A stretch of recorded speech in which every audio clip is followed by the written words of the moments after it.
Wondery Plus subscribers can listen to Crime and Sports early and ad-free right now. Join Wondery Plus in the Wondery app or on Apple Podcasts. In the depths of an Atlanta forest, a clash between activists and authorities ends in tragedy. I'm Matthew Scher, and on my new podcast, We Came to the Forest, we expose the hidden truths behind a shootout that left one activist dead and countless lives forever changed. Binge all episodes of We Came to the Forest ad-free on Wondery Plus.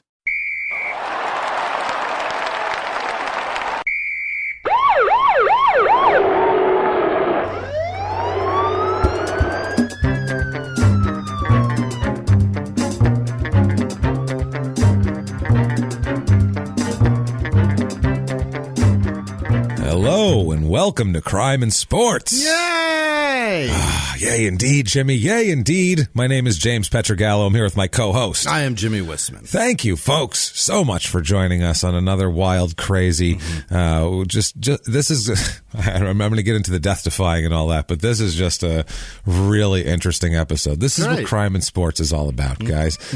It's funny. We always say we're crime and sports, and our new thing, what are we saying? Or all of the crime, some of the sports, or, always crime, sometimes sports. This one, it's just a story he's almost like a mythical creature, this guy. It's just hilarious. He's a ginger with a mullet. It's amazing.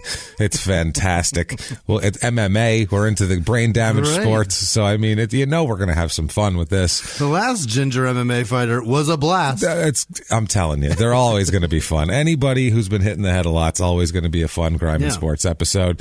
And we'll get into that in 1 second here. Thank everybody, first of all, for the iTunes reviews this week, Apple Podcasts. Thank you. They really do drive us up the charts. It helps us a lot on the business end. So if you haven't done it, get on there. Give us 5 stars.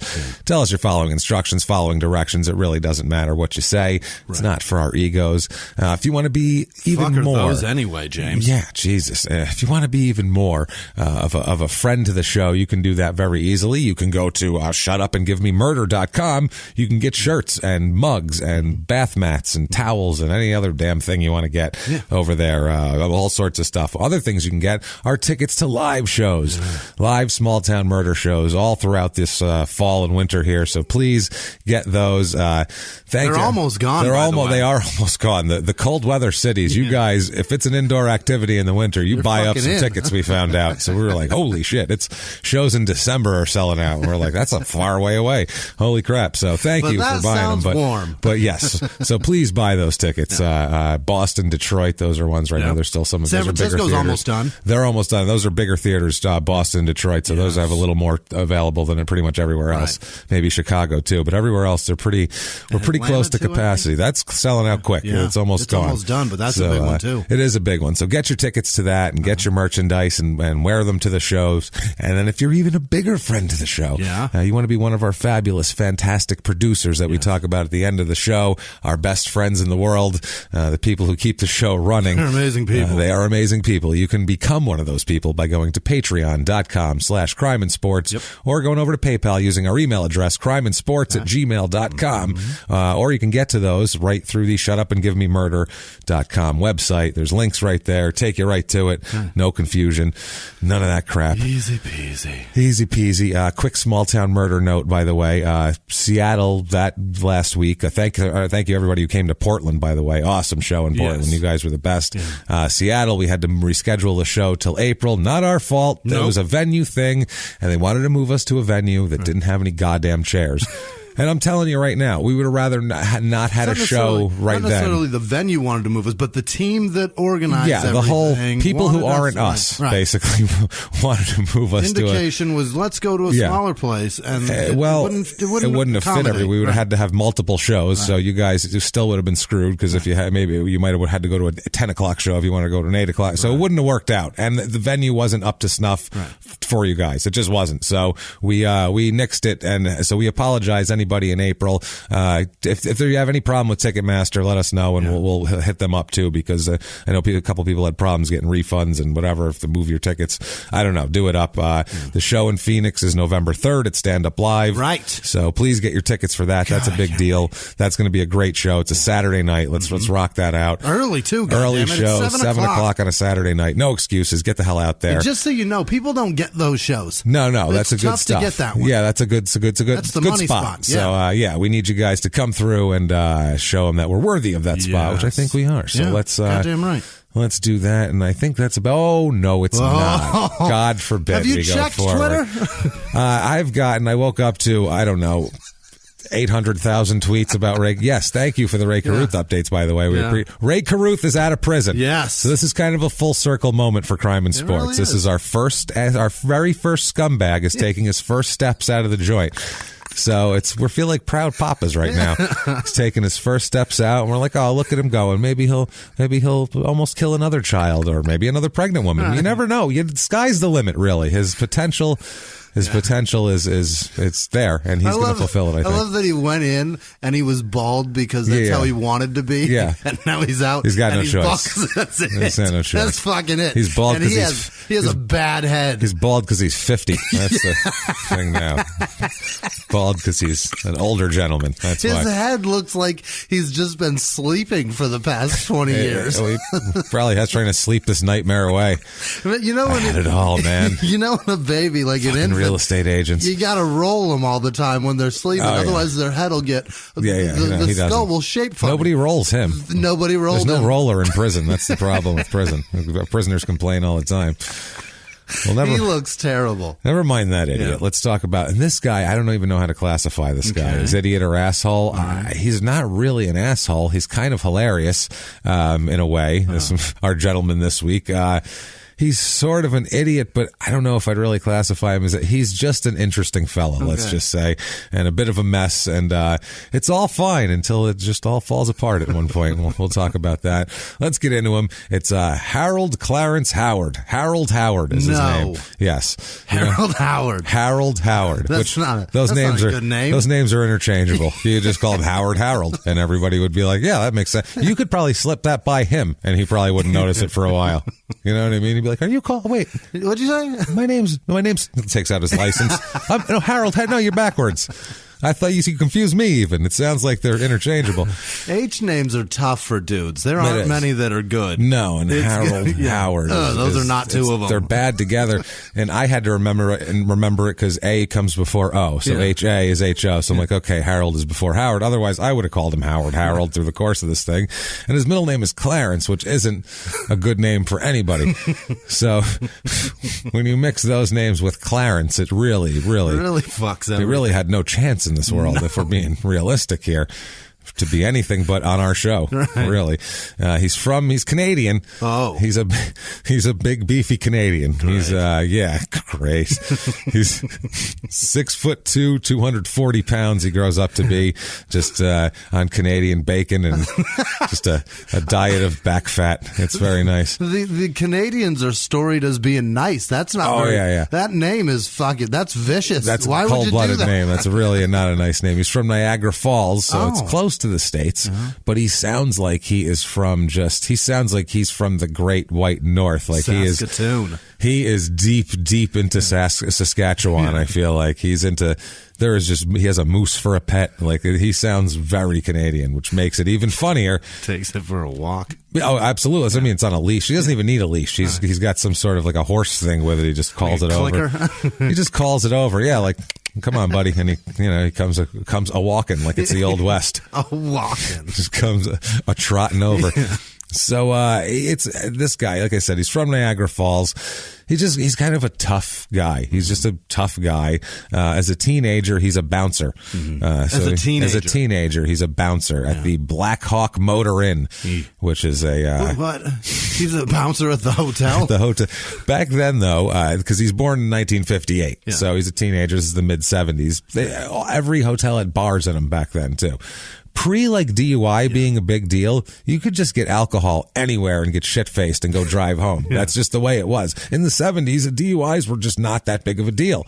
It was considered like an adult skill. Right. Learning how to drive while you're shit-faced was like, oh, what are you, a fucking pussy? You can't drive when you're shit-faced? Close an eye, put an arm behind That's your what back. I mean. Like, what is wrong with you? Yeah, have a mint, fucking splash some water on your face. And we're not saying that's now how you should, but that's back then how people were. It was just like, it wasn't considered like yeah, obviously you drive. How else are you going to get your car home? That was the thing. You get pulled over, you put a penny in your mouth, and the cop won't smell it. That's the rule. Yeah.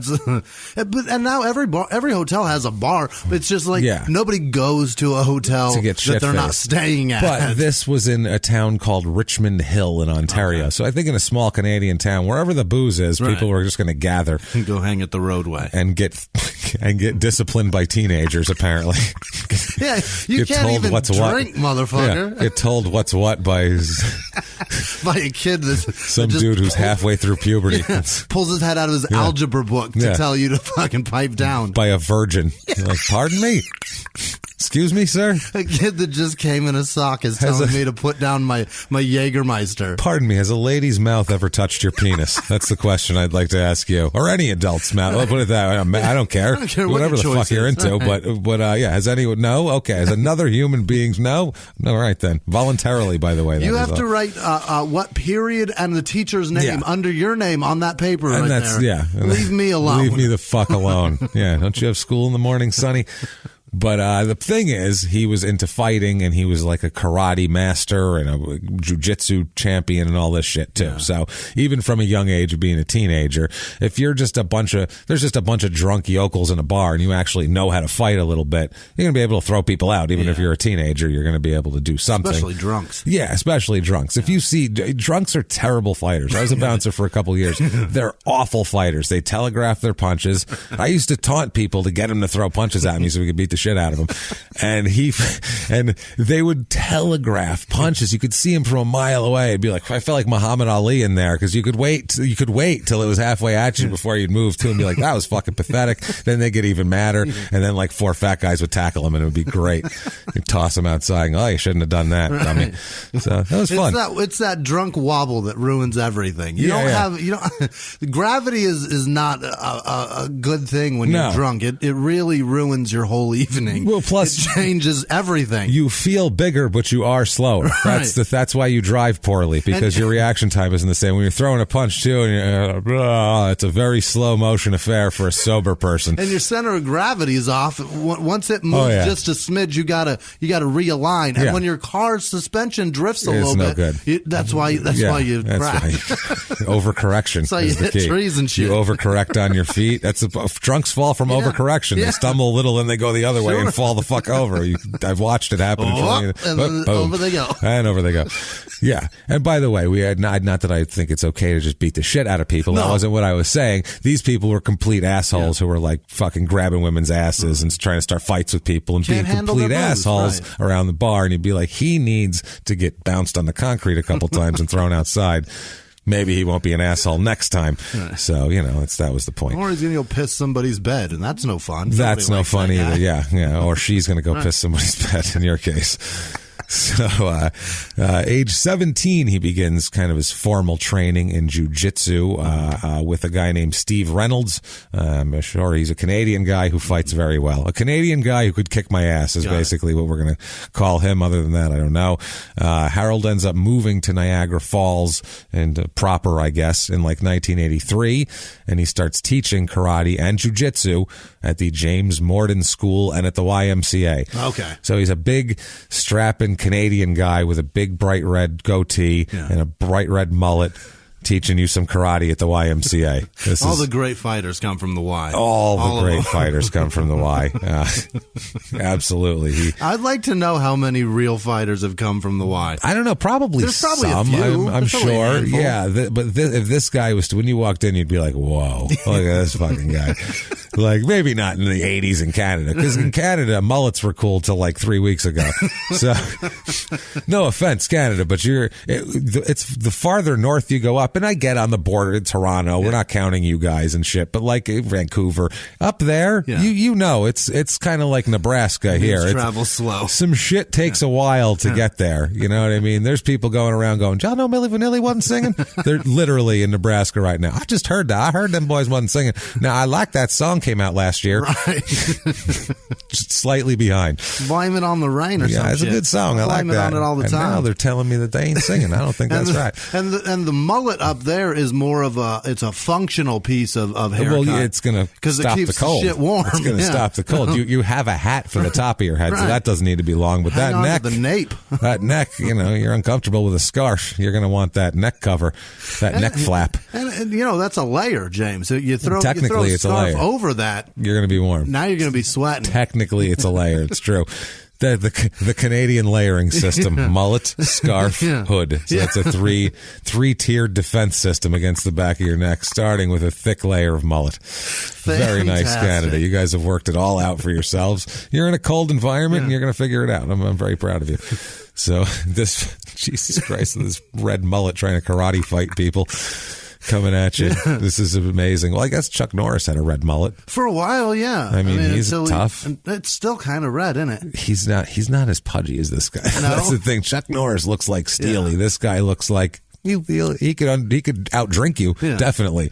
He looks like he could just drink you under the table, beer wise. You'd be like, oh, I'm not.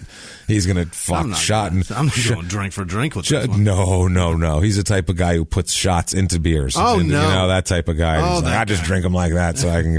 Otherwise, it takes me all night to get drunk. And 2 hands. He's 2-fisted. I got to do 2 motions to get that drunk. So. He looks like a guy who would be like real popular, kind of run the truck stop. Is what he looks like. He's like an over the top side character who lost in the arm wrestling tournament in the second round. The guy that drinks the motor oil. That's him. It's around there with a mullet. Yeah, he was bald, I think. No, he had hair. That guy did? I'm very the guy disappointed. That drank the motor oil By the way, we made a couple over the top references in our live shows, and I am excessively disappointed in the number of you people who have not seen Over the Top.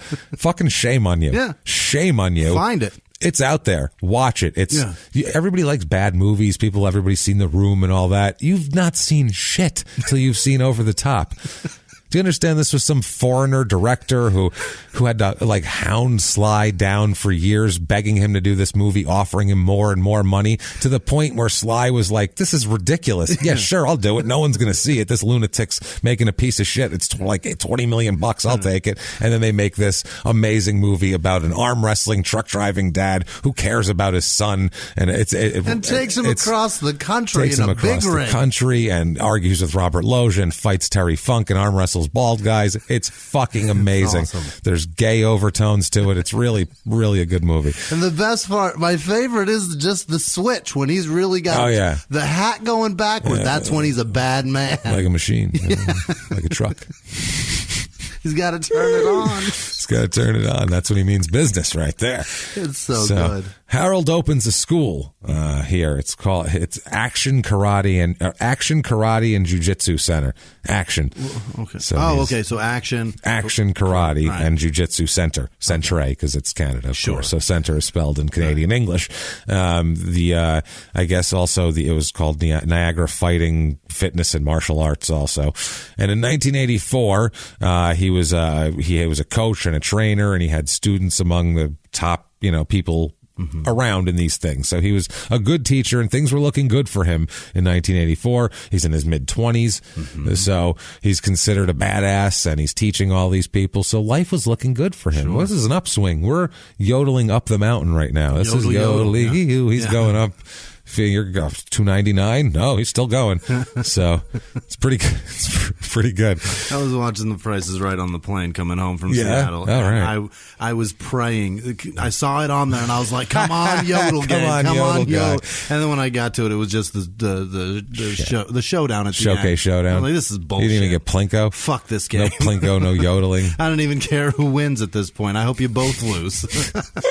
I like when it would be like a 50-year-old lady from the Midwest trying to hit a fucking 35-foot putt. It's like she's not hitting that putt. Just not happening. I guarantee you, she's not hitting that putt. She's like, "Ooh, golf." Yeah. When you do that, though, you have to. As In you 1984, this was too. As you get the prices right, you get closer and closer to the hole. Right? Isn't that how it goes? Yeah. You get to take it from. So if you get all the prices right, it's like a 2 foot. It's a 2 foot putt. It's a gimme. It's a gimme. But if you don't get shit, you got to be like fucking Tiger Woods out there to drop that shit. Yeah, it's deep. not okay. Not good at all. I want that game back. Do you ever? And I want like the closest to be 20 feet with like a turnied green and everything, like a miniature windmill and shit going through. Yeah, I want a clown's mouth and a falling building. As a child, did you have a strategy for all your Price is Right games? No, I had a strategy of how I was going to win them all. I did because I'd be watching and be like, all right, you're going to do that. Seriously, if I ever played the Price is Right, I had a fucking lockdown strategy where I had figured out the game in every single one of them. I thought so anyway. I was a friend 7. of mine, when I worked at the Olive Garden, the hostess, the host, he was a gay man. I don't know what you call the host. It's a host, right? A host. Yeah. He's a man. But does he go as a man? I don't know. If he identifies as a man, he's a man. I don't know what he goes yeah. as because he wore questionable things. It was all right. He was a great dude though, and he knew every price to everything on The Price is Right, and he would go out there once a month, and he finally he'd take all of his friends with him. Yeah, it was his thing. Wow. His friend, white whale. His friend got on the show, and he fucking telegraphed the prices to her. She won. Oh my god! She got the showdown. She won, and he won the most exuberant guest ever. They did like those stupid review shows. Yeah. And he was like out there jumping on the bed, doing jumping jacks and running around the fucking set. And then he got his chance, and he had forgotten a price or something, I think. Either way, he didn't fucking win even to get to the showdown. Oh, no. Meanwhile, he helped somebody win like $40,000 worth of prizes. Jesus Christ. Poor fuck. You got nothing out of that probably too. He was so great. He God damn it, I wish I remembered his name. He was such a nice dude. But I don't know. Andrew. That's probably it. Let's call him Andrew. I don't know. Seems like a good name for a host. I want to give him credit for winning the best, most exuberant. And look that up. It was when Barker was still the host. Oh, that's good. That's what I mean. It wasn't really The Price is Right after Barker left. Barker was there. When it was Barker, that's The Price is Right. That's when you want to be there. I don't give a shit about Skinny Drew Carey. Yeah, it's like being on the Tonight Show after Johnny Carson left. It's like, well, it's Leno. I mean, it's Skinny Drew Carey is something, I guess. He's a freaky looking man. It's not good. It's not I don't the like same. It either. Him and Skinny Al Roker should really go off together. Start eating, fellas. Get to put themselves on an iceberg and push out to sea. We're sorry. We can't. We're not used to this, and we don't care for it. We're sorry. Can't take it. You're both. A lot of people love you and everything, and we have all of your things on film for decades, and we'll keep watching it. But we can't have this. I'm sorry.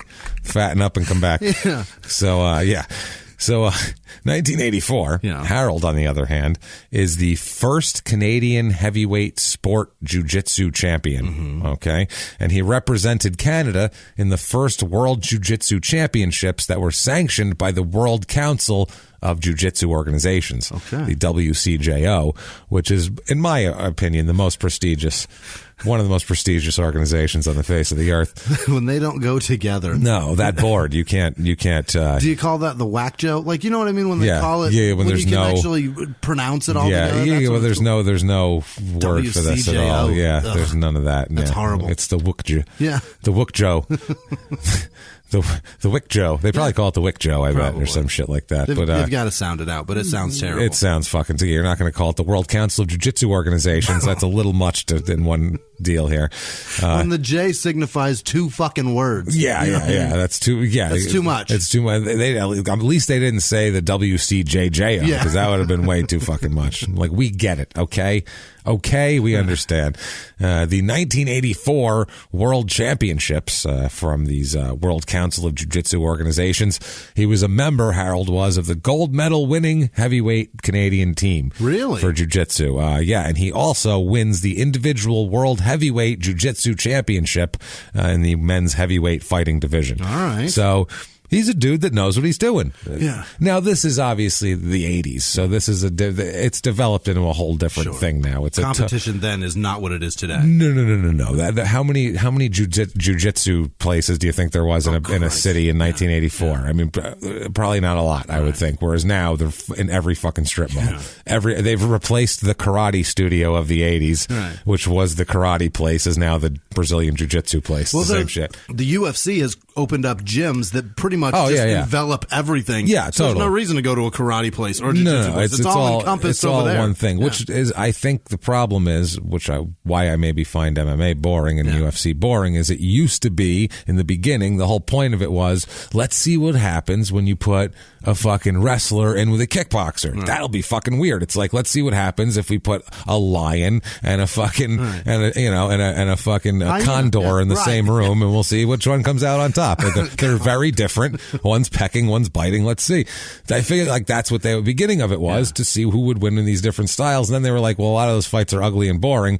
So they've developed this, what it is now, mixed martial arts. That's not, I don't know. It's just not the same. I enjoyed it before. Yeah. I really like that. And these fights that this guy was in, like, because this guy's back in the beginning of UFC. He fights in UFC 3. Really? So this is before they had gloves, and before they were in a cage. They were in a goddamn, in this like a open ring with no gloves. It was just two dudes fighting. The only rule was like no eye gouging. That's what I mean. It was just two dudes whomping the shit out of each other barefisted. So this was entertainment because, the fights don't last that long. That's the thing about bare fists. Yeah. You don't take a lot of them to the head. They fucking hurt. They really, really hurt. And it doesn't take a long time. Not just the face receiving it, but the hand delivering it. Everything. Oh, God, does that hurt much more. So you're not going to pound away for 5 rounds on somebody barefisted. Neither of you are going to survive. That's the thing. And we'll talk about a fight that goes long distance later on, and both the guys are like half dead afterwards. And that's when they used to have to fight 3 fights in a night to win a tournament. You'd have to fight and win 3 bare-fisted fucking fights in one evening to win a tournament. And possibly go the distance in all of them. Oh, who knows? Yeah, who the fuck knows? It's crazy. So he wins the at 84, the individual, like I said, World Heavyweight Jiu-Jitsu Championship, and the gold medal winner of the men's heavyweight fighting division. So pretty badass. Yeah. In addition to that, in Canada, he is just a karate wizard up there. I think he just he captured he's a Canadian heavyweight karate champion in 1982, 1983, and 1984. My Christ. I feel like at that point he's just like, I got nothing else more to prove. Well, once 84 rolls around, you're like, 3 years in a row? I think I just proved that I just three-peated. Thank you. No need for 4. I'm going to retire. He's like Elway. He's like, I'm retiring on top. Thank you very much. I'm good. You guys understand. Yeah, you get it. I know I could probably maybe do it again, but I'm good. Yeah. Thanks. I'm going to quit while I'm ahead. Are we still going to do this tournament? Because obviously I'm going to win. Yeah, Let's and then just call it a day. Yeah, serious. And then also, too, that's going to give you better teaching credentials because you're going to say, I'm the 3-time, I never got beat. Three times straight champ.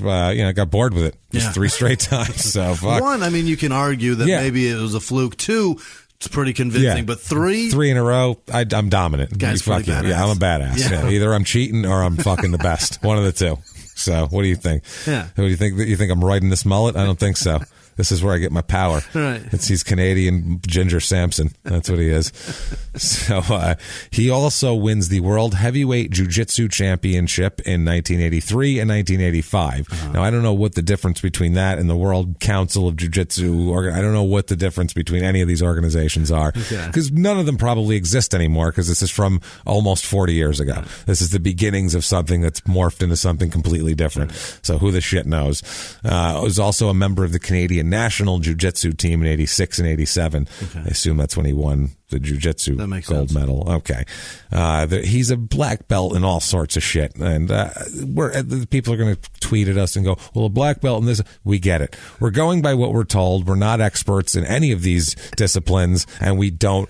Even less, we don't care at all. Do I not care. We don't care. So please don't explain to us the different degrees of black belt. We honestly couldn't care less about anything else on the fuck. No offense. Right. We get that you're into it. That's awesome. Right. I'm sure I'm into shit you're not into, but we don't want to know about. I'm not going to tweet at you and tell you my shit. That's the difference. So, and champion just fucking doesn't matter what level he's the best. He's pretty fucking good at stuff. If he's an orange belt and he's the fucking champion, make him whatever the top belt is now. I agree. Yes, that. And that's it. You got it. He's a 3rd degree black belt and I don't know how to pronounce this at all. See, that's the problem now. The word Ryu is in there like the Street Fighter guy. It's Goju-Ryu, Goju-Ryu. Okay. Goju-Ryu. I don't know what the fuck it is. They say the Wikipedia says it's Japanese for hard, soft style, which sounds like fucking, but sounds like a very, very sought after way of fucking, but I don't know. So is Japanese like opposite like Spanish is? So I think so, I just yeah. want to know, what is Ryu the soft part, or is that the hard But part? it might not mean, there might not be direct Or representation. maybe Ryu means style. They might not even mean that. Those words together might mean that. Oh, yeah, because the symbols mean different. Dude, it's we don't know anything about Japanese at all. I know. Nothing. I know they make excellent sushi. They do. They're pretty good at that. Their yeah. cuisine is fantastic. It seems like a cool country. I'd like to visit Japan. I just want to. Plus, I want to be really tall. It'd be fun over there. I want to go to countries where everybody is just average on the average short, and I just want to walk around and feel like a giant. Because now it's annoying enough as it is. Yeah. But it's like I can't fit in anything, but there's still people my size. Yeah. There, I can't fit in anything, and I can really take advantage of it and be a freak. And as much as you like complain, like here you can complain and commiserate with somebody. Yeah. Like over there, you would be the only one, and you'd just be screaming at tiny people who don't speak my language at all. Why is that big man doing that? I don't understand. Why is he throwing his suitcase, calling this place a dump? I can't. This isn't Boston, mister. Oh man. So this hard soft style is one of the, according to Wikipedia, this is, like I said, don't fucking tweet at me, I don't care, is one of the main traditional Okinawan styles of karate, which makes me think it's what Pat Morita was teaching Ralph Macchio in The Karate Kid, because I know from part 2 that shit is he's from Okinawa and everything's all Okinawan. So I think this is possibly it. So in this style, I believe this Harold Howard, whatever the fuck his name is really good. He took one of those little drum things with the ball on and he twisted it back and forth, and he figured out how to pummel with both hands, which didn't look like a good move at all in part 2. That's how you win the fight, by doing it, just putting your hands together like an axe and pummeling this guy. Nice technique. That's a drunk move. That's literally like, I can't throw. Right. That's a desperation move. No, that was not a good move at all. But all the technique that was back and forth, but that was the move. It would be like if he took a beer bottle out of his pants and cracked him over the head with it. That's essentially what a drunk's Okinawan doing beer that bottle. Doesn't have the bottle. Yeah, it's the Okinawan beer bottle smash. That's what it is. It's a very complicated move. Didn't Mr. Miyagi, he pulled that out in the corner and he started doing it? I think he showed him it before. The girl broke it out, I think. The girl, the Okinawan chick that he was trying to bang, broke it out, and Miyagi was there, and everybody started doing it, because it's like Rocky in Rocky 4 now, even though he's the foreigner and everybody was against him in the beginning. Now they like him because this other guy was. It's not wrestling. The other guy's not such a bad guy. In a sport like that doesn't happen. You never see a crowd turn, you'll see them like a guy if he's got spunk or whatever, but they're not going to boo the guy they liked to begin with to cheer for him.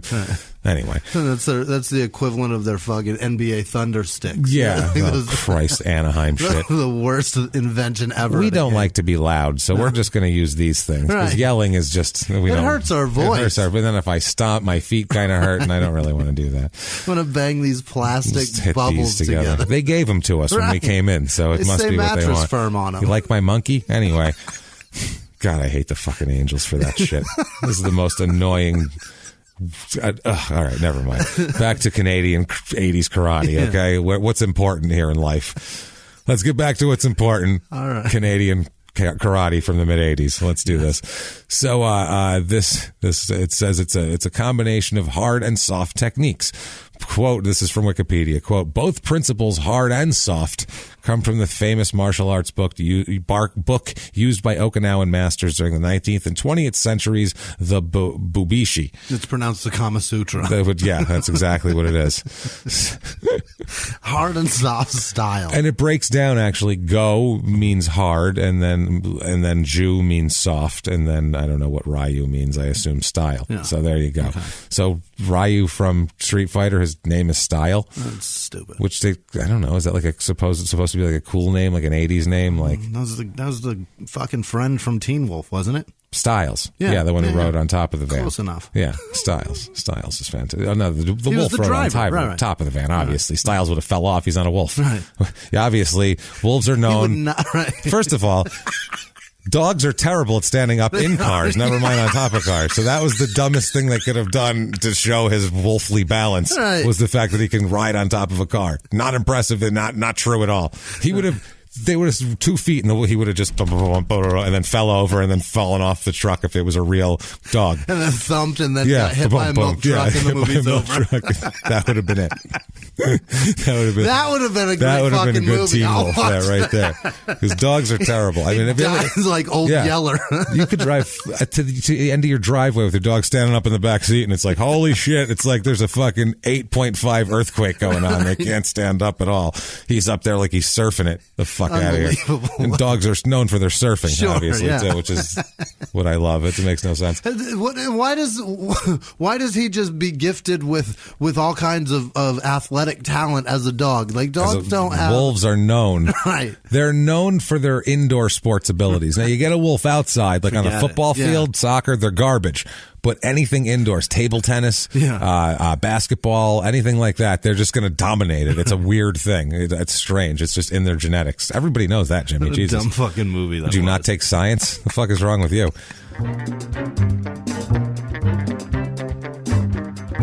In the 1980s, a rosé swept the country. Hey, Mike, I really like this white Zinfandel. Well, good. Now put it down. I'm going to try another one. White Zin became America's top-selling wine. But most don't know that this sweet drink has a sour history.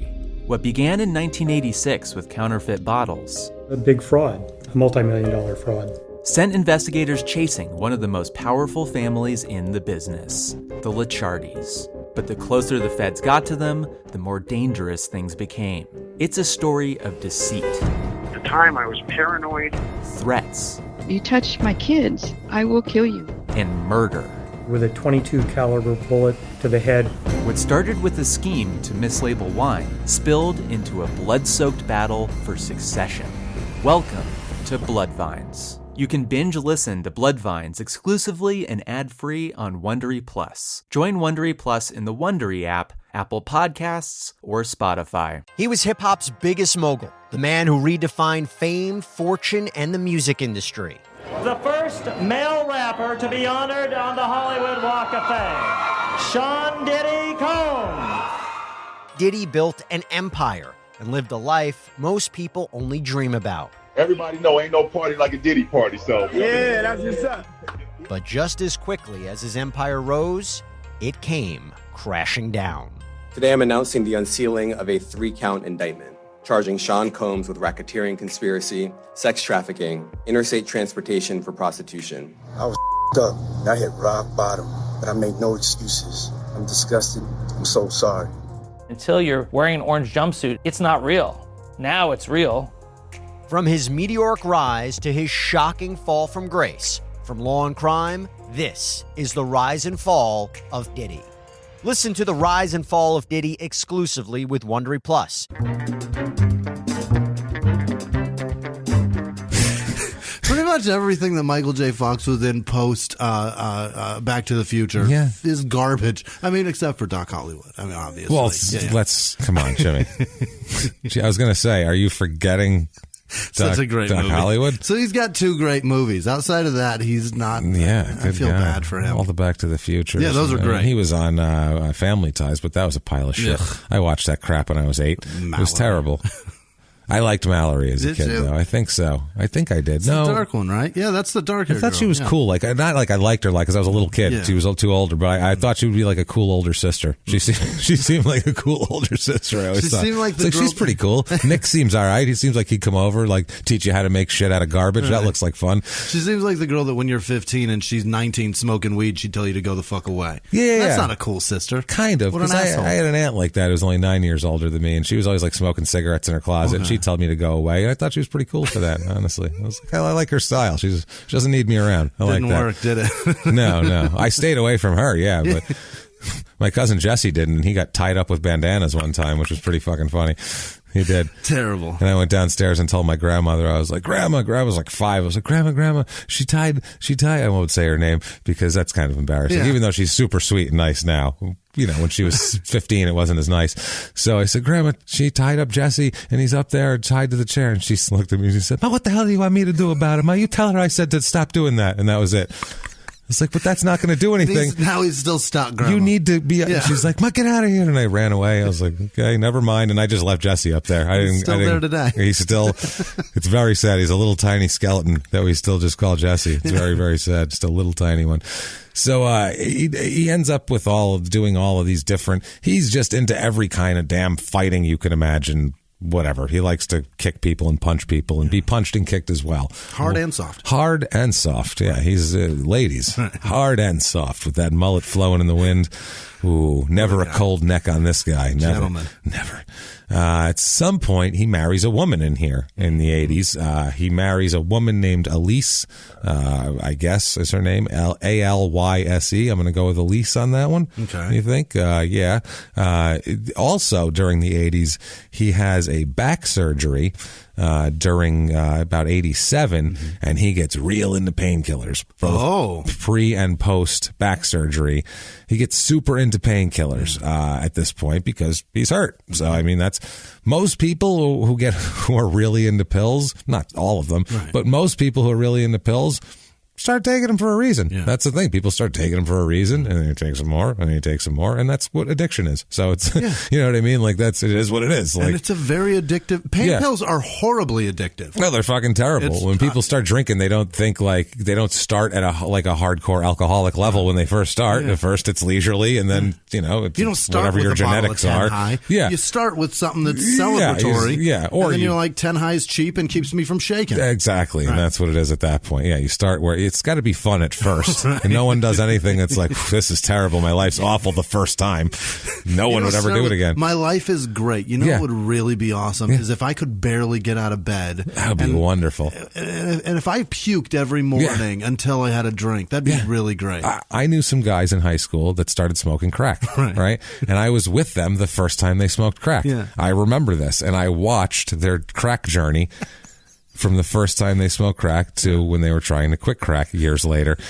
And like, I remember watching it, and the first time they were having a great time. It was like they were doing it right out in the open. They were like, you want some? And I'm like, no. I remember being like, no, I'm good on that at all. I'm not into, because I just never liked any upper type shit at all. And I'm not smoking crack. No. You know what I mean? You know, they're like, no, it's fucking great.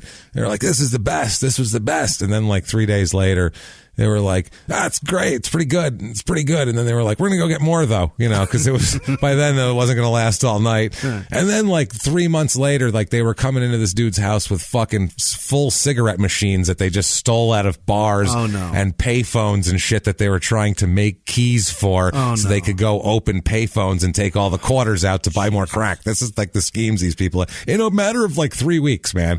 It was insane. So, but the first night, oh baby, it was a party. It was fucking party time. They were having a grand old time. I love the stigma that's on like crack and meth, and I mean heroin's got a lot too. But I can understand the allure of heroin because I've done pain pills for the reason of what they're for. For and surgery. It's fucking fantastic what they can do. People like them, and heroin does the same thing because it's the fucking same thing. But meth and crack, I do not see how there's new addicts of that. Like tomorrow, I don't know why there's more, and there will be.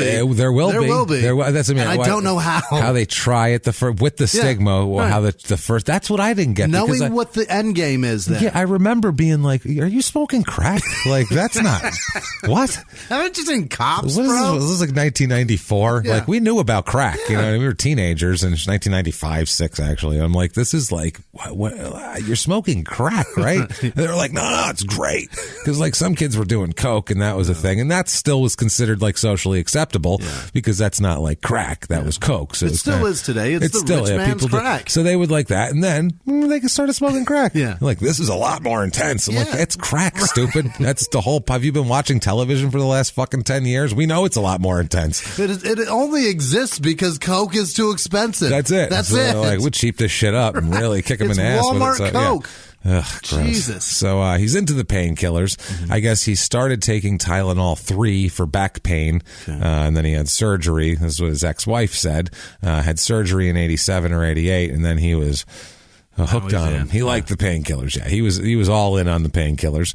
1990, he's inducted into the Niagara Falls Sports Wall of Fame, Wall of Fame, not Hall of Fame, by the way. I was blown away right up until I heard the wall. Yeah. I don't know if that's in the center of town or just at a bar. Like see that bar over there? It's known as just a thing. Yeah, that's the Niagara. It's called the bar, the Niagara Falls Sports. It's over there at the Roadway Inn. It's right there where it used to be. The black, whatever the fuck, Motor Lodge. Yeah, that's the Black Lantern or whatever the fuck it was. Horse shit it was. Motor Inn or whatever the shit. What the hell is Some Motor Lodge. The Black Hawk Motor Inn. You know, there's people out there going, Black Hawk. They remember it from fucking half hour ago, but I don't. God damn it. We went through Mr. Miyagi and Over the Top since then. I'm not going to remember. We've gone on a full tour of the 80s since then. We talked about Back to the Future. Yeah, Mallory in there. Forget it. Family Ties. This is a mess. Jesus Christ. We got to get back on track, man. This is embarrassing. So, 1990, like we said, inducted into the Niagara Falls Sports Wall of Fame. Yeah. So watch out for that. And he also has a daughter that year. Does not name her Harold Howard Jr., thankfully. Because that would a poor little girl. Yeah. So he has a daughter. 1992, he has a son. Okay. So he's repopulating. He's gonna procreate, this guy, which I don't know how I feel about that. But the kids seem fine. Yeah. I'll say that about his kids. They seem fine. They don't seem like any sort of problem. Yeah. We'll say this and isn't. At this point in the story, it's okay. Everything's fine so Yeah. far. I mean, he's climbing. He's He's climbing the mountain, man. He's got income right now too, right? He hasn't even been to the top of the mountain yet. No, he's climbing, baby. He's been a world champion, but he's going to be in UFC. And chill out. Wait a second, it's coming. Do you know what we haven't had yet in What's any that? of these stories? Oh, I want it so bad. Is for a daughter named Grace. Have we had even one? We had one daughter named Grace. And you know what? She was after Grace. She was after she? Grace. Yeah, that was right. the thing. And it was that was funny. We haven't had any named Grace before Grace. Yeah, we had which would Grace. Be fucking standard. We had Grace, and then like 2 minutes later, he has a daughter named Grace. So I was like, it's extra Grace at that point. Like it is what it is now. So he makes his return to competitive fighting on the amateur level, I guess this is, in 1992 at age 34. Which is an advanced age to get back into like competitive fighting. Yeah. It's a young man's game, competitive, unless you've been doing it. Yeah. George. That's why it was such a crazy thing that George Foreman came back in the 90s and was like a big deal in boxing again, because you just don't retire for 10 years and come back and win heavyweight championships. It's not normal. So it's like Terry Bradshaw suiting him up again. Yeah, suiting him up. If Ben Roethlisberger goes down. Yeah, he's like, he's got this. It's fine. He trots on out there. Can you imagine that? How long he would last 15 seconds before he'd be broken mauled. One down. It's one over. down. He That's would be. it. I don't. He'd probably hurt himself dropping back. He's so fucking old. Jesus Christ. By the way, take 3 steps, grab his shoulder, and go to the ground. Yeah. For sure. I have to give credit to an author right now, by the way. I was reading this book. This is off the subject for 2 minutes. It's called Football for a Buck. It's Jeff Pearlman wrote it. It's the USFL. It's a new book he just wrote about the USFL. It's very thorough, and it's pretty fucking good, and it's just hilarious, all the crazy shit that happened in the USFL. Okay. I went on a big rant about how Trump destroyed the league, regardless of politics. Did destroy the USFL. That is objectively true. And fuck him for it. So anyway, he writes this book about all of that, and he also wrote a book about Dallas Cowboys in the 90s and kind of all their craziness, right? So I read this book because I like the guy's writing, and in the end of this, I read this whole book, and right at the end, it gets to the part where he tears Skip Bayless a new asshole and just calls him an unscrupulous hack, and it's fucking wonderful. And thank you, Jeff Pearlman, for being somebody else in public saying he's a piece of shit, because that guy is. Because what he did was, listen to what a piece of shit Skip Bayless is. He wrote a book in the mid-90s about the Cowboys, crazy rise and how they're all their nightlife and all that. And in this book, for about 5 pages, he talked about how Troy Aikman's gay. Okay. Now Troy Aikman, as far as we know, as far as he says, isn't gay. Right. It's his fucking business. And if he says he's not gay, he's not fucking gay. Right. So There's now stories. There's stories. I actually know some gay dudes that are just like, oh, he's gay as fuck. Like literally some dudes and I can do that because I officiated their wedding. So that allows me to I can do one imitation. That gives me, I think. Okay. I officiated these two gentlemen's wedding. Cashing it in right now. I'm cashing it in right now. And they told me stories about that. Yeah. But I don't know if that's true, and I'm not a journalist, and I wouldn't write in a fucking book that it absolutely was true because I heard some rumors around that. And basically, this dude called Skip Bayless just a complete unscrupulous hack, fucking douche that is all attention on himself and anything to get attention, and that's all it is. He has no morals, no journalistic integrity, no anything. He's just a frosty TV mirage filled with douche and placed in front of a camera. So, thank you for that, Jeff Pearlman. Anyway. How much does he love himself, by the way? They said he was the first one to have an agent, the first writer in town to have an agent, to have billboard of him on the fucking thing. Like, he's that guy. And it's all calculated. That shit with Troy Aikman, he didn't care if it was true or not. It was calculated to get him attention. That's what everything he says that's stupid. I always say, hey, what's your talent, arguing with black people? Because everything he says is wrong. And he's sitting next to a guy who's saying something logical and normal, and then he's saying something, I don't know. I'm a contrarian. Yeah, I'm a contrarian. I'm just Skip Bayless. I don't know. Well, maybe LeBron isn't so good. Well, maybe he is, you stupid asshole. You dumb fuck. No, he's the guy who still thinks LeBron isn't any good. Right. He's that guy. He's still gonna shut the fuck up. Try to discredit a champion. That's what I mean. Well, he's only won 12 championships. I mean, he can't win 14, I don't think. So, I mean, he's not as great as we all thought he was. That's who he. Shut up. Say you're wrong, you dummy. He still thinks probably Manziel. He was the guy who said Manziel is the next great quarterback, and LeBron's not a good basketball player. So. Anyway, way off the subject. We apologize. A guy that's 5'8" with a huge drug problem. Yeah, he's going to be the best quarterback ever. Next fucking John Elway coming out of the chute. He's got Joe Montana written all over him. Very focused. Very focused. Yeah, on where his drug dealer is. Yeah.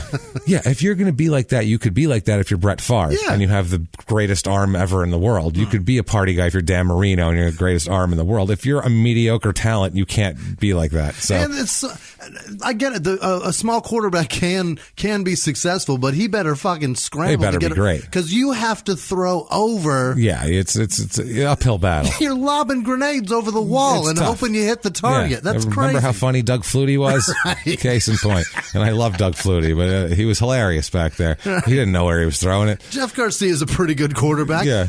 Didn't win anything, but he's a decent quarterback. 30 touchdowns 2 years in a row. That's pretty goddamn good. Quarterback. It's not bad. Howard, on the other hand, is probably not a good quarterback, I would assume. He's never worked on it. He's only doing karate. So I'm going to assume he's not a great quarterback. He's not going to run an offense well. I feel like he's not going to know what he's doing. But luckily, nobody makes him try. But Skip would tell you he's the next best quarterback. He could be the next greatest quarterback I've ever seen. I'm just going to say that right now. Better now, I think if we put him on another Western Conference team, automatically it would make the Lakers less likely to win because he would dominate LeBron in every game they played. Now go to my Instagram page and watch me do squat lunges. Oh, Jesus Christ almighty. I hate nothing more than 60-year-old men who want to show you that they're jacked and they work out and their hair is fucking frosty and douchey and fake. Be yourself. Jesus Christ. Let your chest hair grow. It'll Dude, be fine. Just be yourself. You're a sports reporter. You're not a fucking movie star. You're not a movie star. I get it when movie stars get plugs and work out and, oh my God, he's 55 and he's jacked. Holy shit. Yeah, because he's a fucking movie star. You're sitting in there in the morning on ESPN arguing with whatever black person they put in front of you that day. That's what you do. That's your job, dummy. Shannon Sharp until he's got enough money to retire. Until he's sick of him and moves on to another thing. So Harold, though, he fights in 1992 competition. He wins a silver medal. Wow. At the National Black Belt League World Championships in sport karate. Whatever that So is. I don't know. He's the second best 34-year-old sport karate fighter in his weight class, Excellent. I guess. Sounds great. Well, I don't know. Everybody else had to be 34 also.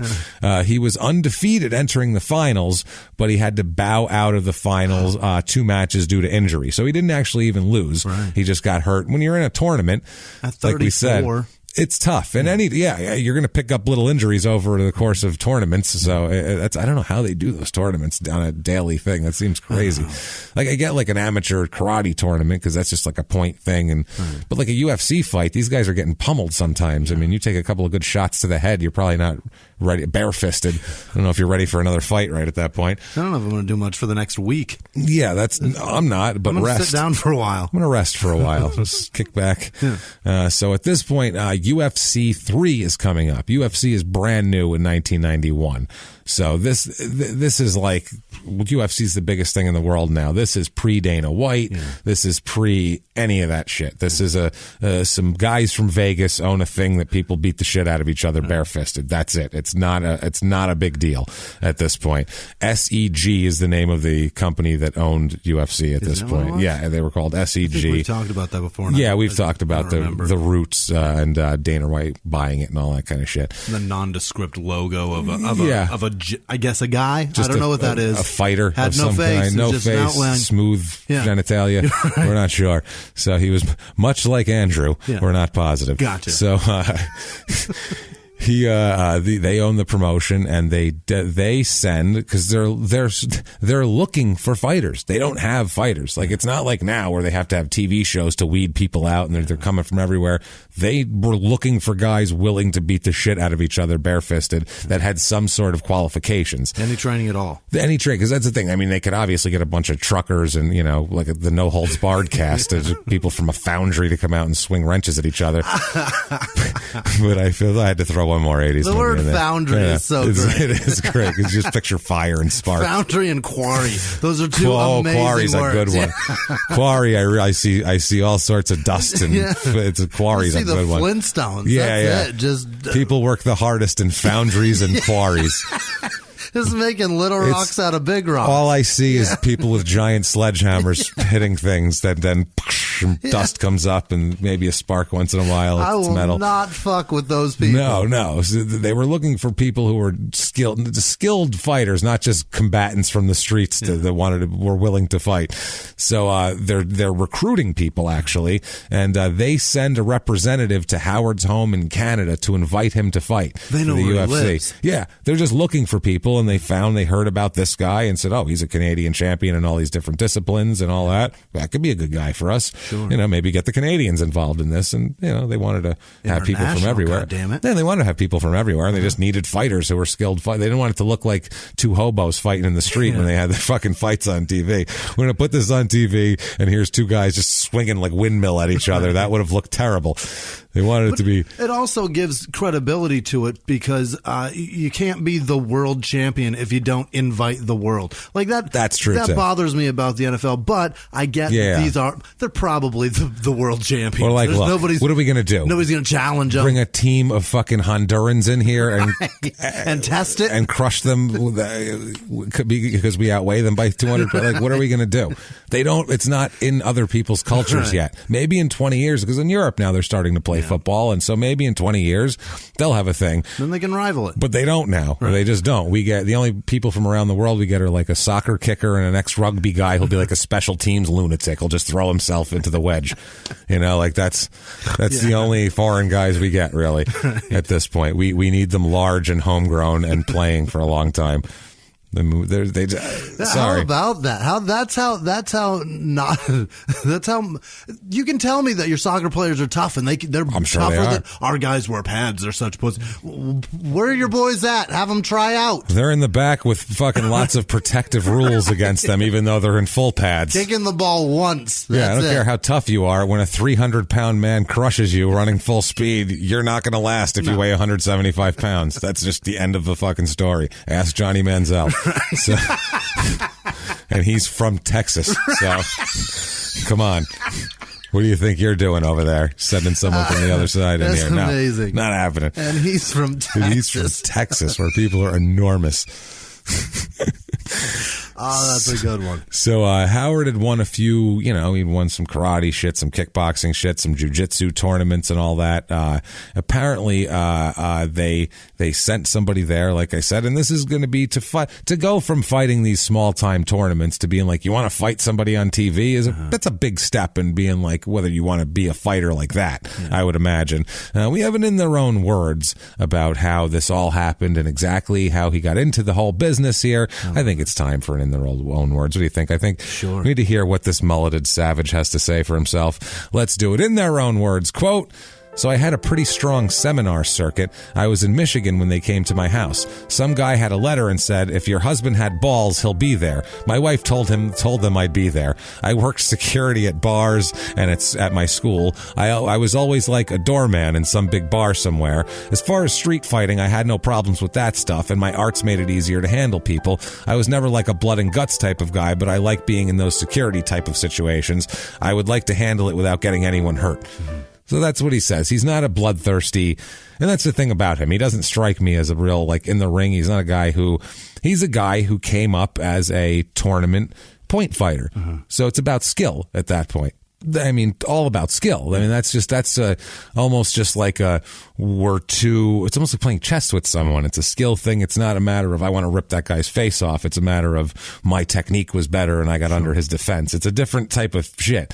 So I feel like he doesn't walk into this like some of our guys do. Some of these MMA guys and boxers are like, I just want to eat somebody's liver. I mean, that's all I'm looking to do. I just, he's not like that at all. Like, this is all just like very much a competition thing to him. Now, so he goes into this one night tournament, which is what they had back then. UFC 3 was a tournament, just like they all were back then. Bare-fisted, got to win 3 fights to win a tournament, which is fucking bonkers. And they had Royce Gracie was also in this tournament, and I know in the last time, by the way, I know all the fucking Gracies, the R's and H, and when we did Ryan Gracie, as I'll say, we said, we know it's not Ryan Gracie, but I'm not calling this man Hyan for 3 fucking hours when it's spelled with an R. Fuck you. So, but we're mentioning this guy like twice, so we'll give him his name. All right. Royce Gracie, who was kind of he had the last UFC 1 and 2, he was the man. So, Harold Howard wants, I almost called him Howard Harold. Yep. Harold Howard wants to, he's like, if I get into this tournament, maybe I get to fight this guy. Maybe see what I'm all about against this guy. So it's he's curious to see what his skills are, basically. He wants to do that. And he wants to fight the best. So he wants to fight this guy. Yeah, because he's the best. And he's like, get in a ring with this guy and you see what happens. Maybe I'm better than him. Who knows? I don't know. I've never been tested. So, maybe I'm the best there is. No way of fucking knowing until you find out. But it turns into a very interesting night. It's September 9th, 1994. UFC 3, The American Dream, it's called. UFC 1, which was Gracie and Shamrock, were the main event. Ken Shamrock, who was, as you know, a wrestler forever later and everything else. That was in 1993. So this is the third UFC. This is within the 1 year of UFC's, inception here. Okay. Now, they show the warm-up videos, and they have, they show the promo videos and shit. Yep. And they have, his are great, too. You can still find them on YouTube. Really? Just look up Harold Howard, and it'll have, like, tribute videos, and it's him, like, his intro. And you get everything this guy's about from a minute and a half. It's awesome. It's hilarious. They show him punching holes in punching bags. What? It's crazy. Well, the guy has they're taped up. I mean, they probably were already ripped, but the guy has these little punching bags he's holding while Harold is throwing these punches. And by the way, during this little scenario where this guy's holding this bag chest high and he's punching it, and he takes a couple of punches, which look fine. They look like real hard punches from a big dude. And then he does this spin kick. This like little spin kick to this guy's chest in the thing, and when he hits it, he like knocks himself off balance, like if you kicked a wall. You know what I mean? And when your foot hits it, you fall kind of back a little bit, but he like recovers because he's on video and he's trying to look tough. He recovers real quick. That's awesome. Then he takes like 3 punches, and one punch breaks open the bag and sand comes out. Okay. And so they're like, look how tough he is. He broke an old punching bag. Except off center. But if you kick, he shouldn't kick at all, we'll just say, because he was like, whoa, that looked like me trying to throw a fucking spin kick at somebody. Like a dog backing out of the driveway. Yeah. Not great, man. Not great. That's amazing. So the first fight of the night for him is against a guy named Roland Payne. We'll talk about him, but he's a 5'9", 235-pound dude. Mm-hmm. So he's a short, thick little brawler guy. He's a kicker too. He kicks a lot. Now, this guy, by the way, in this first event, this was how old school this was. Gracie had his own dressing room. Yeah. Everybody else was just in like a pen in the middle. Really? Everybody was just in a common room with some curtains, just like a big pen of fighters who were going to fight each other that are all housed together, which seems dangerous as shit. Yeah. No one had their own anything. Yeah, they were all in there. Supposed to just get along in there. Everybody don't kill each other because, well, I guess you're going to go out there and make money. You don't do it in here. It's a good point. No cameras in here, big guys. You know. So Harold says about this whole thing, he says, quote, "We got an idea of Payne talking to the guys we mixed around with, but as far as full contact career, he was the most experienced guy there. He had been in more full contact venues than any of us. Before that, I'd never fought full contact. I was a point fighter, but it was not a full contact venue." So he's saying this, the guy he's got to fight, and when they come into these tournaments, they don't even know who they're fighting. Right. And they might know in the beginning a little bit about your first fighter, but then you don't even know who the fuck you're fighting in round two. So there's no strategy, and I'd rather see the guys figure out game plans for each other, and I think that'd be a better fight. It'd be tough to draw up a game plan for 12 different fighters. That's what I mean. You can't. That's brutal. It's impossible to. It's really impossible, especially back then. Nobody really knew what anybody did. It was all brand new. It's like, well, we have footage of that one fight he had. Oh, okay. Well, who the shit knows? So, this is all new for him, though. But he came in, and right away, I mean, he stood out visually. Really? That guy's a star, baby. He comes in, he's got, Jesus Christ, he's got... Well, first of all, he's got a wife beater on. He fights in a wife beater, number one. So that tells you right there, if you don't know what a wife beater is, it's a T-shirt.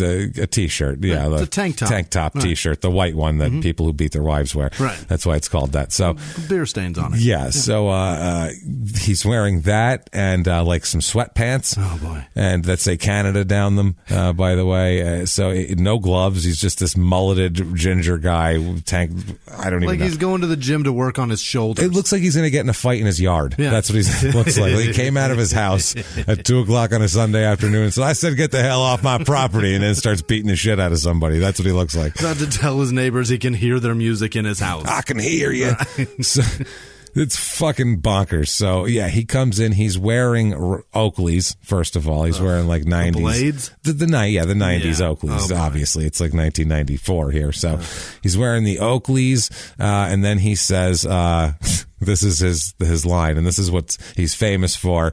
This is what everybody remembers about him. He said, "We got a saying..." Quote, "We got a saying back home that if you're coming on," and then he rips off his sunglasses. He says, "Come on." What? "If you're coming on, come on." That's what he says. "We got a saying back home that if you're coming on, come on." But you got to rip your 80s Oakleys off to show your crazy eyes at that point. So that was like, everyone remembers him. Anybody who saw early UFC will not. You're not going to forget a ginger mullet. You're just not. I'm sorry. And with a couple of things he did too, you're not going to forget. So he fights Steve Jenham. He fought the first fight. He fought the Ronald Payne guy, and that's by the way Ronald Payne's first and only pro fight. That one right there. That one right there. Okay. And Harold wins this fight with a KO with a punch in the first round at 46 seconds. Wow! So he wins the fight in 46 seconds. That man's career lasted 46 seconds. 46 seconds, and he had one amateur fight, and that was a draw. Yeah. So. Whatever. He came on and came off. He came coming. But I mean, that's back then, bare-fisted. That's how these fights, like I said, they didn't last. They didn't go the distance with bare fists. It just doesn't happen. There was no... You can't do that. Who said everybody's got a plan until they get punched in the face? Everybody. Yeah, but somebody's Jack Dempsey, Muhammad Ali, Rocky Marsh. I think it may have been Muhammad Ali. I don't remember. Might have been. I thought it was Floyd Patterson. I don't remember. It's some Doesn't Joe matter. Lewis. It was somebody that got punched in the face. That's who it was. One of these people it's been attributed to. The point is, 46 seconds. He had a plan, and then he got drilled, and he was like, "Fuck this game." And the first guy who starts getting a little flurry of punches that land, the fight's over because it's bare-fisted back then. So it hurts, and the guy's like, "Oh Jesus!" Their whole head starts rattling. If fucking CTE is like, it's like a video game, like ba-ding, ba-ding, ba-ding, and you're showing like -10 brain points, -8 brain points. You're just clicking down your intelligence and your impulse control and everything else. And oh no, now you're going to kick your child later, and now it's a problem. Motor skills deteriorating. Oh, he's not going to remember his kid's name when he's 55. Oh no, it's brain pinball. That's what's happening. So, lowest score loses. Lowest score, baby. That's it. Lowest score loses. Oh, man. So, this is 1-0. Apparently, Payne came out just firing fucking shots, and they went back and forth a little bit, and pain drove Howard into the cage, and then Howard ended up dropping him with a right hand and then getting on top of him and just punching him till it was over at that point. Howard said, quote, he really didn't get me. The thing that surprised me when he leapt off his hands and knees and grabbed my legs, and I had enough savvy to get away from the bugger, but he was a strong little guy. I've got such a long reach on him. Even when he was kneeing me, I was keeping him at bay. He sure forced me to clock him a few times. So even then he sounds like he didn't want, he's like, he sure forced me to clock him a few times. Like, didn't want to do that. I mean, that was tough, but I didn't want to do it. You know how that goes. So the next thing here, he's supposed to fight Gracie now. So now he's getting his chance. He's going to fight Gracie. But this Gracie ended up having a battle with another guy who Leopoldo, who outweighed him by 70 pounds, and it was a long fight, and finally Gracie won by submission. But he was so fucked up they had to help him out of the ring. Oh no! To get him out because the fight was just so tough on him. So then he's supposed to fight Harold Howard. They get him into the ring, and before the fight even starts, Gracie's corner says, "We're not having this fucking fight. Doing it. He can't, dude. He's so fucked he's up. Kill him. He just had a horrible fight. He can't. They had to help him out of the ring. So he wins just by that. So some people, it's listed as a win in some place. So technically, in some sites, he's got a win over Hoist Gracie. Gotcha. But most people don't count it. They just count it as a non-thing that happened. He moved on in a what do they call that? Tournament. In a tournament, yeah. But he didn't beat him. But he didn't, exactly. So, Gracie's corner stops it, and like I said, that's how it goes. So now he's got to fight somebody else instead, a replacement that he has no idea who it even is or anything about him. At least Gracie, he knows some shit. He watched his last couple fights. And I'm going to say right now, he's at Yodelay, Grace. It's Grace, I would say, at this moment in time, right? Yeah, this is Grace. Going into the final fight of the tournament. Of the first tournament. This is Grace. Yeah, we're going to call Grace on this right now. He won a fight. He just no contested a Gracie. It doesn't get much better than this. He's a Canadian champion. His mullet's flowing freely in the wind. We're calling Grace because it's not going to be this good for very long. So at this point, they need a fill-in for Gracie after Grace. So there's a Gracie-Grace thing here. They need a fill-in, and they get a guy that I mentioned before named Steve Jenham. Okay, this is the guy, this is the fill-in guy. And Harold says, quote, when I won the first fight, all we were saying was we got to Gracie. That was the only thing we wanted to do, and that was the biggest disappointment. I remember after Chemo fought Gracie, he came in, and he's no preacher. I remember they were swearing, and I opened up the curtain and said, shut the fuck up. When Gracie didn't fight me, that was so disappointing, which I think is funny. They were cursing, so I told them to shut the fuck up, okay? I remember saying, at least we got Shamrock.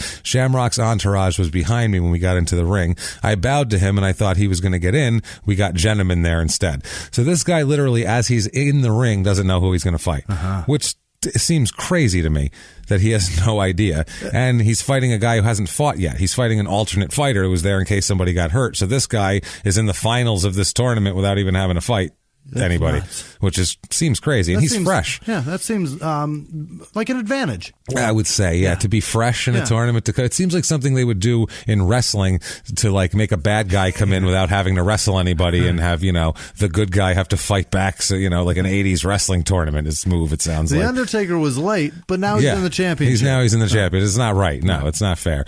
It's very WrestleMania 4 where they gave One Man Gang the bye, but then Savage beat him. Anyway, this is what we're talking about here. It's not right. So that night, so he gets in there again, white tank top again. He's going to stick with that. He's got his black belt on. It's worked this far. What he does, his first move, his big coming out here against Steve Jenham, who is 5'10", 215 pounds, and this is the first fight of a 2-3 career. So a lot of these guys in the beginning, they didn't last very long in this. This is his first fight. Now, what Howard does is Harold fucking does attempts a cartwheel kick. Okay. Remember what Dotzik actually hit a guy with? Yeah. He attempts that, but when you don't hit a guy with it, it just looks like you had some sort of spasm and decided to throw yourself over on the ground for no reason. Right. It's like, that looked weird. And the guy didn't even like jerk at like, whoa, hey. He was just like kind of stepped back slowly, like, oh, I'm not going to get hit by that.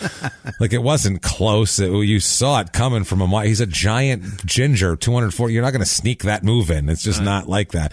Dotzik's so unorthodox. You didn't know whether he was going to do that or leap into the air or jump on the side of the cage and jump off it like a monkey onto you. You had no idea. Or fucking bite you. This guy just comes straight forward and then just rolls at you. You're like, I'll just step back 2 steps, and then that's that. Don't let him fall down. And then he just looked like an idiot. He just stood up like, okay, well, that didn't work. It was very, very, very weird here. So he misses it. He ends up, and they scrap back and forth here. Apparently, Jenham was big into Brazilian jiu-jitsu and was decent at takedowns and shit like that compared to a lot of the guys. And he ends up getting Howard on his back, and he ends up punching him until Howard has to submit from punches. Because back then, most of the submissions were when you were getting hit, because you couldn't defend yourself against bare-fisted fucking punches raining down upon your skull. You're going to stop at that point. It's a submission to punches at 1 minute and 27 seconds of round one. That's not good. So the last 90 seconds there. So he, like I said, gets him on his back and pounds Howard pretty good. Howard, though, explained in his interview afterwards, he said, quote, I was seeing if it would work and it didn't. The cartwheel. They're like, what about that cartwheel? He was like, I don't know, saw if it would work. It didn't. He's like, I guess the guy beat my ass, you know? And people liked him because of that, because he didn't come out, he didn't make excuses or anything. He was just like, I tried and shit, didn't work out. Guy knocked me out, and that's all. I got my mullet and I'm going to go home to Canada. Okay. Eat some back bacon. Things are going to be fine. So he now obviously his friends and students and people who are in the fighting genre made fun of him for it all. It's all said, what the fuck is wrong with you? That's how you, all this training and all this for years, and you try to cartwheel kick a guy? What is wrong with you? That's your big move. And that's a finisher, by the way. Yeah. You opened with that. He opened with. So did Dotzik. That was his opener too. But I mean, that's why it's surprising. It's like an onside kick to open a football game. It's shocking, and it could catch them off guard. But if they are expecting it, they just pick it up gently, and now they have great field position. And that's what this guy did. Just stepped back, and okay, now you're off balance and standing there. As Louis used to try to close, or he'd open with his closer and then try to build from there. That's what he basically did. Was that his closer's taking his cock out and jerking it at you? So that's and that's what he would open. And he would open with that. And if you can then have a good set after that, you're a good comic. You can really, that's closing strong there, boy. You can have a good career after you've watched him do that. You're a good comic. It's a good comic. So, man, great composure. Jesus, the composure you'd have to have as an audience member to take that in and dodge it and be like, oh, that's all right. And then his next joke. Imagine how good your next joke would have to be. To follow the cock. That would follow the shock of the cock. A balding ginger tugging in front of you, ass naked. That's tough. That's a tough one to follow. So they show this all the time. Yeah. If you show like an early highlight reel of early UFC, this is like his attempted. Some ginger lunatic trying to do this kick is most certainly on there all the time. Now Jenham, after his career, ends up becoming a Nebraska police officer. Oh, he's done. He's after 2 and 3. 5 of these. Fuck it. He goes and becomes a police officer in Nebraska, where I assume he chokes out meth heads now, takes them to the ground, and pounds them into submission. Fucking go. I beat up ginger Canadians. You know that. At least I didn't shoot him. You know who I am. So UFC rules were changed after this event. Really? Good, for good reason, forcing alternates in tournaments to compete earlier in the night in other fights to level the playing field in case they have to be brought in, so they fought the same amount of fights. Because you can't have a fresh guy coming in against a guy who's fought people already. Not fair. Maybe that would have connected had the guy been exhausted. Yeah, who knows? Yeah, maybe. This guy he just came in, he was fresh. Maybe if that guy was whatever. Now, after all of this, after this fight, not because of the fight, but just in general, Howard has an elbow problem, and he has to have elbow surgery after that. Now, surgeries in Harold, we know how that is. If you're a guy who likes painkillers and you have a surgery, that's a dangerous time for you, because that's the time where you can get real deep into that shit. He recovers for a few months, and then he starts training again, though. So painkillers or not, he's training. It doesn't matter. He comes back at UFC 7. 4 years later. Four fights later. It's like a year later. It's like a year and a day. 2 weeks. I think it's a 364 days later. It's September 8th, 1995. I think the other one was September 9th. Mm-hmm. So he says that he's in the best shape of his life after elbow surgery. So he's had a lot of time to train. He's really getting into it. But the surgery has hampered his conditioning. Mm-hmm. That's the only thing that he said that he has a problem with. But he's in shape. But he also had some what he calls personal problems at the time, which I'm going to assume, I'm not sure, but I mean, you could have marital problems or financial problems, or you could be trying to kick a pill addiction from a surgery that you just had. I'm not sure. So many problems you could have. There's a lot of possible problems you could have. You could have just a moral and personal crisis of whether to cut the mullet. It's 94, 95, and you're like, I know it's over, but it's my identifying thing. So what do I do? What do you do when your identifying thing goes out of fashion? I don't know, Billy Ray Cyrus. That's what I mean. If you stick with it, then you're just a thing of that time and nothing else. But if you lose it, then you've lost your thing. That's why you shouldn't have a thing. That's why anytime a comic has like a gimmick, like a thing they always wear or something, I'm like, no, it's not a good thing. It's going to look stupid later. Sorry. You're going to regret that. You're going to regret that. Not going to work for you. So, he mentally he's not there because of the quote personal problems. So we keep that in mind here. Now, September 8th, 1995, this is UFC 7, The Brawl in Buffalo. Oh, baby. It's at the Buffalo Memorial Auditorium in Buffalo, New York, obviously. Buffalo is where everybody wants to go.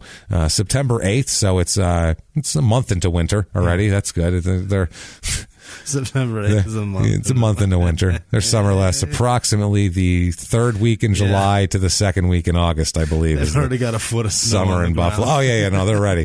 They're ready for Bills games already. They're like, get this over with so the Bills can get cranking. We got to see what happens. Was it 95? Jim Kelly, we still got a chance. Yeah, we're two years removed from 4 straight Super Bowls. I think we can make a comeback here. I think we've restocked. It's ready to go here. So this fight, this is the a card, UFC 7. Ken Shamrock's in this. Also, we'll talk about another guy here in a second, but Ken Shamrock ends up in the finals here in the end. And so these are like the early, real famous UFC guys. Also, a guy who ends up going deep in this tournament is Paul Varlins. You ever heard of this guy? I don't know. He's a giant son of a bitch. Is he the polar bear? That might be him. He's a big, giant son of a bitch. Yeah. And he's a mediocre fighter. And he ends up going to ECW wrestling to do, it's a famous thing in ECW. They somehow convince him to come there to fight Taz, who, if you know Taz, he's about 5'8" maybe. But he's a real thick little dude who like does German suplexes all over the place and shit. Yeah, he's a cool little dude. But they were trying to make him, like, his character was like, he's the badass shoot fighter and does all these suplexes and shit. So they were trying to bring in a legit, quote unquote, UFC fighter to show that this guy could even beat a UFC fighter who's twice his size. But they had to convince this dude to fucking do wrestling. Like, hey, this little guy's gonna beat you, and you have to just let him beat you. You gotta let it happen. So they didn't know like how it was gonna go down. So they weren't sure he was gonna do it. And this is all for real. Like they didn't know for sure if he was gonna do it. So at the end, it looked like he was doing what he was supposed to do. Yeah. But just to make sure, they sent a guy named Perry Saturn in, who's another wrestler. Oh, no. They sent him in and had him do, I've seen the highlight of it. They had him go up to the top rope and drop kick the guy off the top rope. Oh, no. And normally the guy kind of jumps off and kind of just touches him with his feet and falls down. He kicks the shit out of this guy's head. He comes off the top rope like a missile and fucking kicks this guy in the side of the head like a fucking mule. I mean, absolutely destroys him.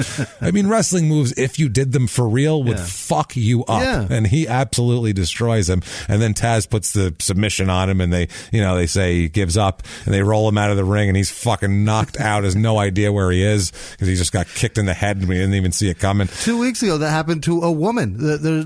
I don't know the names of these girls. One of them her move is the yes kicks, whatever the fuck that means. And she's just like, I don't know, fake kicking her in the face. And the girl, I guess, miscounted how many yes kicks she was going to get, and she like leaned forward a little too far, and she took 2 boots to the fucking face. No, and that's brutal. Gave her a concussion. That's and amazing. They took her ass out in a fucking ambulance. That's fucking terrible. Jesus Christ. It is brutal to watch a girl get that's fucking terrible. knocked out. I don't It's like the that. worst. I don't like that. I don't care for that either.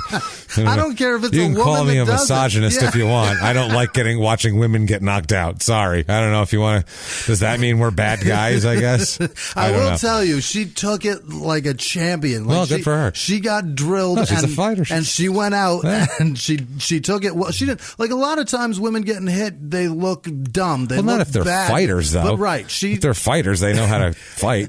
But she, Women or men, she doesn't wasn't matter. supposed to get kicked. Well, no, and she but still still, got you it. take it. By the way, the Varlins guy, I don't remember if it's Sonny or Missy Hyatt. Mm-hmm. One of the two, I can't remember which one. Fuck, it's killing me. They're both blonde, kind of slutty girls. Let's go back with then. Sonny. We'll say Sonny, but I think it was honestly Missy Hyatt. Okay. I might have been Sonny though. Told this guy that if you do it, I'll fuck you. If you go out and do the job, I'll fuck you. And then later on, he's like, "We're gonna fuck me now?" And she's like, "I don't fuck losers. What are you talking about?" And then nobody fucked him. So he really got screwed over pretty good. He got kicked in the head. Didn't get fucked by the skanky manager. He's got problems. So this night, Harold fights Mark the Cobra Hall, who looks like a nondescript white guy. There's nothing Cobra-like about him. No showmanship. He's just a white guy with a mustache. He just looks pretty plain. He's a 6 foot, 190-pound guy. Nothing Cobra about this guy. It's the first fight of his career. He's of a Cobra because he's skinny. Because he's skinny. Yeah. He's of a 5-6 career. And like I said, this there's a lot of we got Varlins, we got Shamrock, we got all these guys on here. No Gracie this week though, or this card for some reason. Now Harold loses by submission with strikes at 141 of round 1. He gets beat up pretty good here, and that takes him to 1-2. This fight wasn't a real good one for him. This was just kind of an ugly fight for him. Now this brings us to he doesn't fight again until next year. Oh, no. So it's August. Everybody else we're like, Jesus, he's fighting every 3 weeks. No wonder what's wrong with him. And now we're like, every year this guy fights once a year. He's just like, now come out and fight. Now he's got to be, Christ, he's 38 years old now too. That's crazy. Which is nuts anyway. He fights in UV3, Jesus Christ, UVF3, which is Universal Valley Tudo Fighting 3, which is the one I believe was when they were like kicking each other on the ground and shit. Remember when we'll see that? Yeah. And it's like full contact craziness. Too much. Yeah, pummel people on the It's ground. just not fair. It doesn't. No, it does not seem fair. But there is a guy fighting this night named Nigel Scantlebury. Yes, which sounds like one of my made-up characters of like an Englishman who's coming to yell at you for your shitty life. Right. And it's Nigel Scantlebury, and he says, "Listen, how is it, my good man. My good sir. My good sir. How is it you've come to arrive here? I'm very disappointed in all of your... It's terrible. So there's a guy named Eugenio in this night, which I always love that name. That's to take a terrible name and Europeify it or just fucking Spanish it up. That's awful. The main event of the night is Hugo Duarte versus Harold Howard. Okay. Who is 1-3 at this point. Harold Howard, or 1-2. So this is an interesting night here. Hugo Duarte is a 6 foot tall, 240 pounder from Brazil. He's a thick fucking dude too, and muscular, and he looks like a fighter. This guy, he really does. He comes in at 3-0 of a 6-3 career. In his last fight, he knocked a guy out in 8 seconds. Wow. So that I don't even know how that's literally your first bell rings, you come out, one shot, and he's out. Done deal. That's it. Done. They call it. Yeah. That's enough. It takes 3 seconds for the ref to wave. That's what I mean. So that's real quick. Yeah. Like that's real fast. Harold Howard says of this whole thing, quote, "I didn't even know who Hugo Duarte was." He had no fucking idea. This is a guy. This is the guy. Holy shit. This guy is the guy who fought Rickson Gracie at the beach in Brazil. Remember this? We talked about this. The other Gracie brother, and he was and Ryan at the time, or Hine, whatever the fuck, he was filming it and fucking remember that he was filming a fight at the beach that his dad was involved. I recall in putting together. Yeah. So he's fighting, pushing, elbowing people out of the way, saying, "I'm trying to get my shot of the fuck out of my way of the beach fight that's going on with these two professional fighters." That's who it was. It was Hugo Duarte. Small fucking world, man, that we always do. Yeah. And Rickson Gracie, or Hickson Gracie, I guess. So he says, I didn't even know who Hugo Duarte was. My buddy says, "Hey, you want to fight some guy named Hugo? He can't be that tough." Because his name is Hugo? Because his name is Hugo. If you saw this guy, you go, I don't care what his name is. I don't care if his name is Francis or fucking, it doesn't matter. Hugo. Or could be Clara. Yeah. He is a tough son of a bitch. I'm not fighting him. He says, I'm 38 or 39 years old at the time coming into this. He says, I got my arm caught in the bottom ropes. Back then, the Brazilians didn't know how to punch that good on the ground. I was moving my arm and should have been blocking them, and I'm taking these massive blows on the melon. They ended up calling it. Then I watched my tape. My arm is caught in the rope. I had a great time, all 43 seconds of it. So he actually loses in 29 seconds, not 43 seconds. He uses a lot of weird words. He does. Melon and bugger. And yeah, he's an old strange cat. Canadian. Yeah. He's a weird older Canadian. And I saw this fight too, and that's what happened here. Is they got on the ground, and the guy's throwing these punches, and Harold's kind of blocking him, and they're glancing off his arm and kind of glancing off the top of his head. And then as they roll, they get in the ropes, and Harold puts his arm up to block, and he's caught in the rope. Oh no! So the rope is blocking his arm from blocking the punches. So this guy's just raining blows upon him while he's like feebly trying to get his arm in front, and he's just getting socked in the left side of the fucking head, just repeatedly blasted with bare fists from a giant man. It's ridiculous. So frustrating. It's so bad. I can't even imagine. That's like when your seatbelt locks and you can't grab your soda. Yeah, you're God damn it! God damn it! I'm so thirsty. This was crazy. And then it's weird at the end. They have both guys there, and they raise the hand of the winner. They had to like pull Howard up off the fucking. Off the floor because his head was bashed in by a giant man. So he like got up off his knees at the last second so they could raise this dude's hand. He looks like he's like out of it. It was a mess. So disappointing. So disappointing. So that's going to be his last MMA fight, last professional fight. He's 1-3 or 2-3 if you want to count the Gracie fight like some sites do.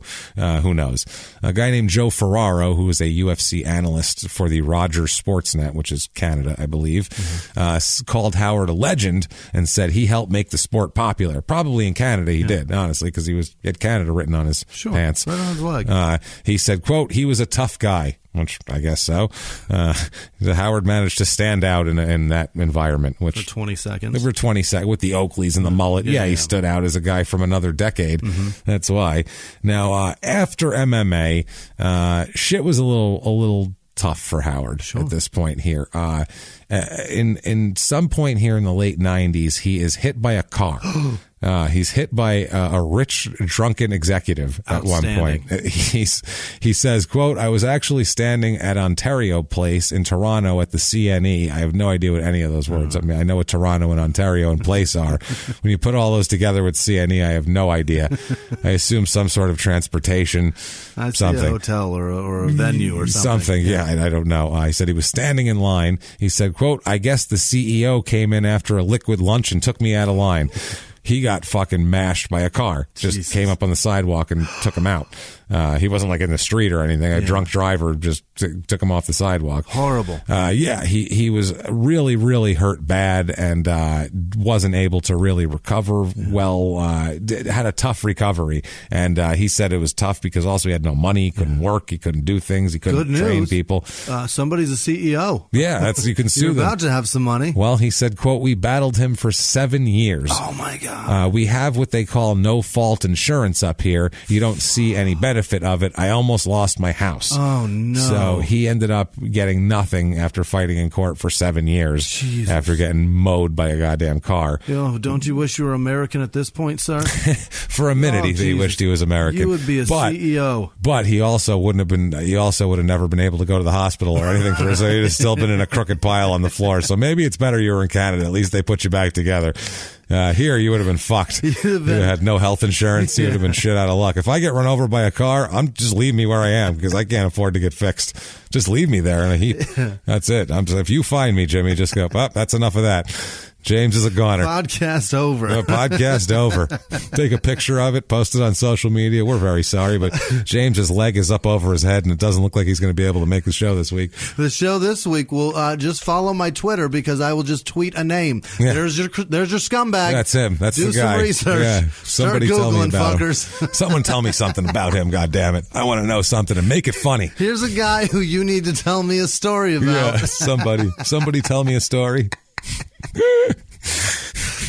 Fucking Jimmy, if I James die. is a CEO of something, but he doesn't know what. He doesn't. No, nothing. So in 2000, he's got nothing better to do, I guess, but stay home and get fucking. So he has another son. Yeah. Oh, right. There you go. So he's got nothing better to do there. Right. So now he's got 3 kids, a daughter and 2 sons. And no job. He works. He ends up working after his recovery here. Mm-hmm. There's a 2009 article on him. This is in early 2009, mind you, and that's very important that it's in early 2009. Because later on, this article will be completely different.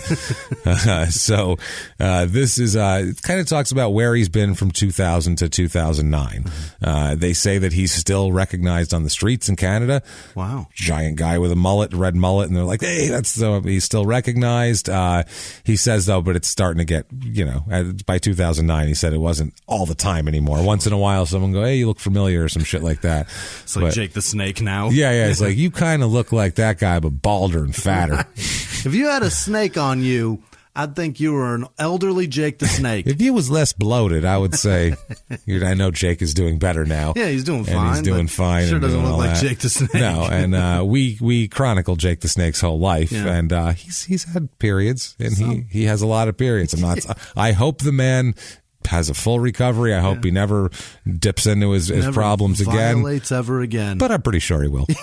Just saying. I mean, sorry, but genetics are hard to fight, and his are so strong. Sometimes. And his mental and his psychological shit is so tough to overcome. I don't know how you overcome that. We all get sad. We all get sad, man. It was weird because I heard this story about him in his sobriety. 2 seconds for a Jake sidebar. I love it. Okay.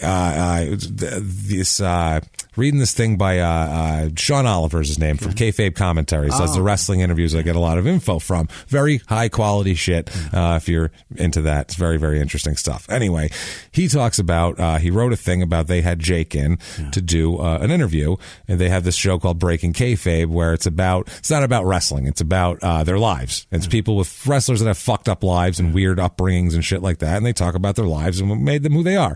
It's interesting because some of these guys have crazy ass lives, as we've talked about Jake's life. It's insane.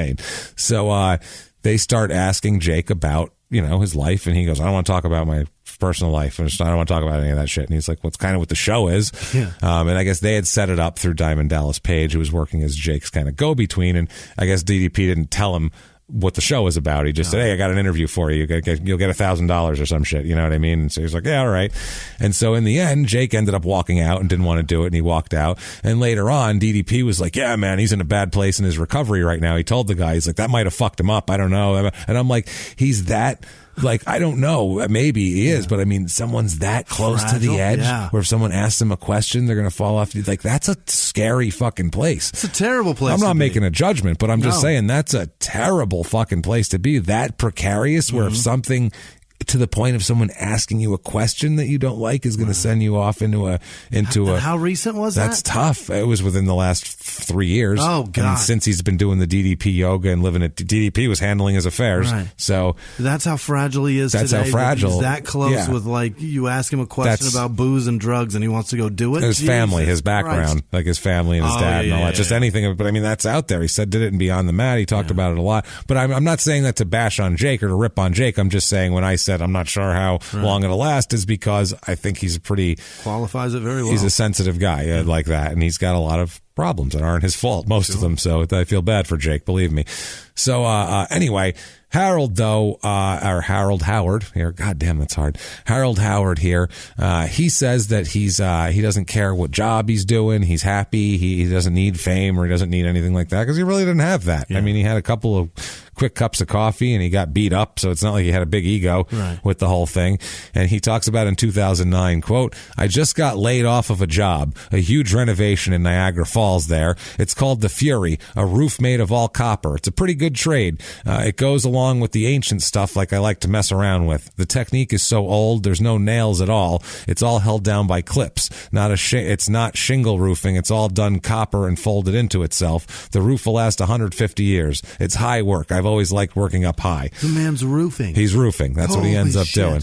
He ends up roofing for like big project, construction projects. He's doing roofing for years between 2000 and 2009. In 2009, he's just coming off being laid off of a big copper. That roof sounds pretty cool, though. Yeah, I've seen that's neat. They have them in Scottsdale because copper's such a big deal in Arizona. They're really impressive. It's the copper state. But that looks like a motherfucker. I don't want to do any of that. No, that looks really hard. Yeah. Imagine doing that in the summer. Hot. It'd be so metal. hot. So you'd be like, oh, God damn it. Fuck. Shingles is bad it's enough. So hot. Everything's hot. So, fuck. Jesus. So he's doing roofing as of 2009 still, just roofing, operating a small school called, quote, Howard Self-Defense Systems in Niagara Falls. He has about 40 students, he said. He said there's a lot of schools in town, so it's a break-even proposition running a place. So he's not making any money running this joint. If he goes back to the fucking why, though, 40 students at whatever he's got his school, and I don't think he's charging that much, and whatever the rent is, he's basically breaking even. And I think for him, maybe it's a place to stay in shape. It probably makes him feel good too. He's the guy who knows, he can pass along his knowledge and all that, but still, that seems like a lot of effort to not make any money. I don't think I'm doing that, is what I'm getting at. Occupying a couple nights of your week. That's what I mean. I'd be like, I have other better shit to do than this. You guys, here's a book. Go practice those moves. What's your time worth? So he teaches an MMA class also, and says that he was the world's first tournament champion in jiu-jitsu, traditional jiu-jitsu, not Brazilian jiu-jitsu, prior to entering the UFC. So I don't know if that's true or not, but that is his statement. Whatever. Claim to fame. You want to look back at the early 80s and dig through jiu-jitsu tournaments and figure out which one was first and whether he won it or not. That's on you. Okay. That's a level of research I'm not willing to go to. I don't blame you. I don't think that would be fruitful, number one. Number two, I doubt anyone gives a shit. And number three, fuck that. So anyway, just not interested. Why do we care about proving him wrong anyway? I don't care. I don't care if he's wrong or right. You know what? He's lying. There. Done. I made a judgment call. So he said occasionally a kid that from now will wander in wanting to get into MMA, which I would think most of them do. Yeah. That's why kids would be training to fight. In 2009? In 2009, yeah. He says he follows the fight. He follows UFC and follows MMA still. He says, though, with all the added rules and gloves that they've put on now, he says it makes him wonder if the UFC has become less than a true proving ground for the toughest guys. Well, it's not a tough man contest anymore. Now it's a skill contest. Now it's to see who's got better skills, not to see who would win in the parking lot of the fucking bar at 2 o'clock in the morning, which is what it used to be. Literally, who'd be a tougher bouncer, that guy or that guy? Well, let's make them take their gloves off and no shoes and get on in there and beat the piss out of each other. Thanks, Patrick Swayze. Yeah, that's what this was. This was Roadhouse Thunderdome. Roadhouse meets Mad Max. By the way, Roadhouse Thunderdome is the name of this episode. He's got a mullet. Roadhouse Thunderdome is the name of this episode, without a doubt. Fucking, I'm writing that down as we talk. Roadhouse Thunderdome. Yeah, Thunder. Yeah, that's good shit. That is 100% what this is. But yeah, Tina Turner singing the national anthem. Oh, and and Aretha Franklin belting it out. So he says here, so he's basically saying that I don't know if it's just a bunch of pussies now is kind of what he said. I don't know if it's really the toughest guys. Yeah. It's the most skilled guys. He said, quote, this is great, quote, the John Wayne stuff where you take 50,000 blows and keep going, that don't exist. Fights last maybe a minute. There wouldn't be 3 5-minute rounds. The gloves are there to make the fight last longer. Is it? Yeah. So for TV. Because otherwise you'd have to have 46 fights on a card to fill a fucking 2-hour TV slot. How many well, that was 40 seconds. Moving on to the, you'd have to have them in a line like fucking like drag racing. Line them up, you go. Line them up, you go. Otherwise, it would be unwatchable. Unwatchable. And also, John Wayne were movies, sir. Those were not real. Well, yeah, he's been going into taking all these blows like they do now, which you don't see guys get blows rained upon them and just walk through it generally now. But you saw it even less when there was bare fists. Right. I will agree with him there. But I don't think that shows that they're not tough. It just shows that they figured out how to make it a business. Right. And not, because you'd watch, like, if you watch a video of a fight, it's a 5-minute video of a 40-second fight because the intros take 3.5 minutes and then they do that and then it takes 40 seconds and then it takes more time to announce the winner than the fight took. So you can't maintain that. But I enjoyed those fights. That's fun. What I mean, that's an exciting fucking fight. It's just hard to sell like to a live crowd. You're going to see 45 fights the last 45 seconds. How many times do you hear people bitch about Tyson fights that they were always over fast? I love that. That was great. So much money. Yeah, and you saw the best fighter on earth beat the shit out of somebody and take their head off. That's what you paid to see. You saw a man with a pillow almost explode another man's head. Yeah. What more do you want? He fought Carl the Truth Williams. What did you expect? Did you expect a 12-rounder? Are you not entertained? How are you not entertained by Mike Tyson going in and blowing people's heads up like fucking punching bags for Harold Howard? I'd like to see Mike Tyson do a spin kick, by the way, now. That's all I want. Thinking about that, that's all I want to see. Knock himself off balance. Oh, shit, I knocked myself. That Britney Spears headset that he uses for his TED Talks. Yeah. Oh, my God. That's so funny, man. That's so funny. He says, though, he does say he respects modern day fighters. He says that they're in amazing shape. They're in so much better shape than they were. The preparation they put into it, they train like it's, they train for months for a certain fight, not like them where they're like, I'm fighting tomorrow. Who are you fighting? I don't know. Whoever they throw in that ring, and then you spit and burp and fucking sandpaper your knuckles up a little more. It's not the same. Find out when he walks in. That's crazy. That's crazy. He was in the ring thinking he was going to fight Ken Shamrock, and he's fighting some other guy. He's like, okay, I guess I'm fighting him now. And he lost to him. I guess he's lucky he didn't fight Ken Shamrock no at that doubt. point. So, so he says the gloves are there to make the fight last longer, which, that's a fact. He says he does respect them. Like I said, he respects the cross, the different styles that they've melded together, and he respects all their deal. But he says part of him wonders how many of them would be able to embrace the, violence and the unpredictability of the early UFC years. Yeah. And, it's a different thing. They're much more trained. They weren't just crazy people like they were back then. He says, quote, obviously they're focused on what they're doing. It's direct focus to what you're doing. The training is really serious and the rules are not the same. I wonder if anybody would show up, any size guy like we did, and not know who you're fighting. You didn't know if you were going to get a bigger guy than you. Which that's true, too, back then. They just give you a guy, and it might be a guy who outweighs you by 100 pounds, and they're like, you're fighting him now. You don't even have time to go, no, I'm not. You're in the ring. You could leave, but, you don't. Doesn't look good for you, so you're just in there going, I'll fight anybody you got, which just seems insane to me. Let's get it on. Let's get it on.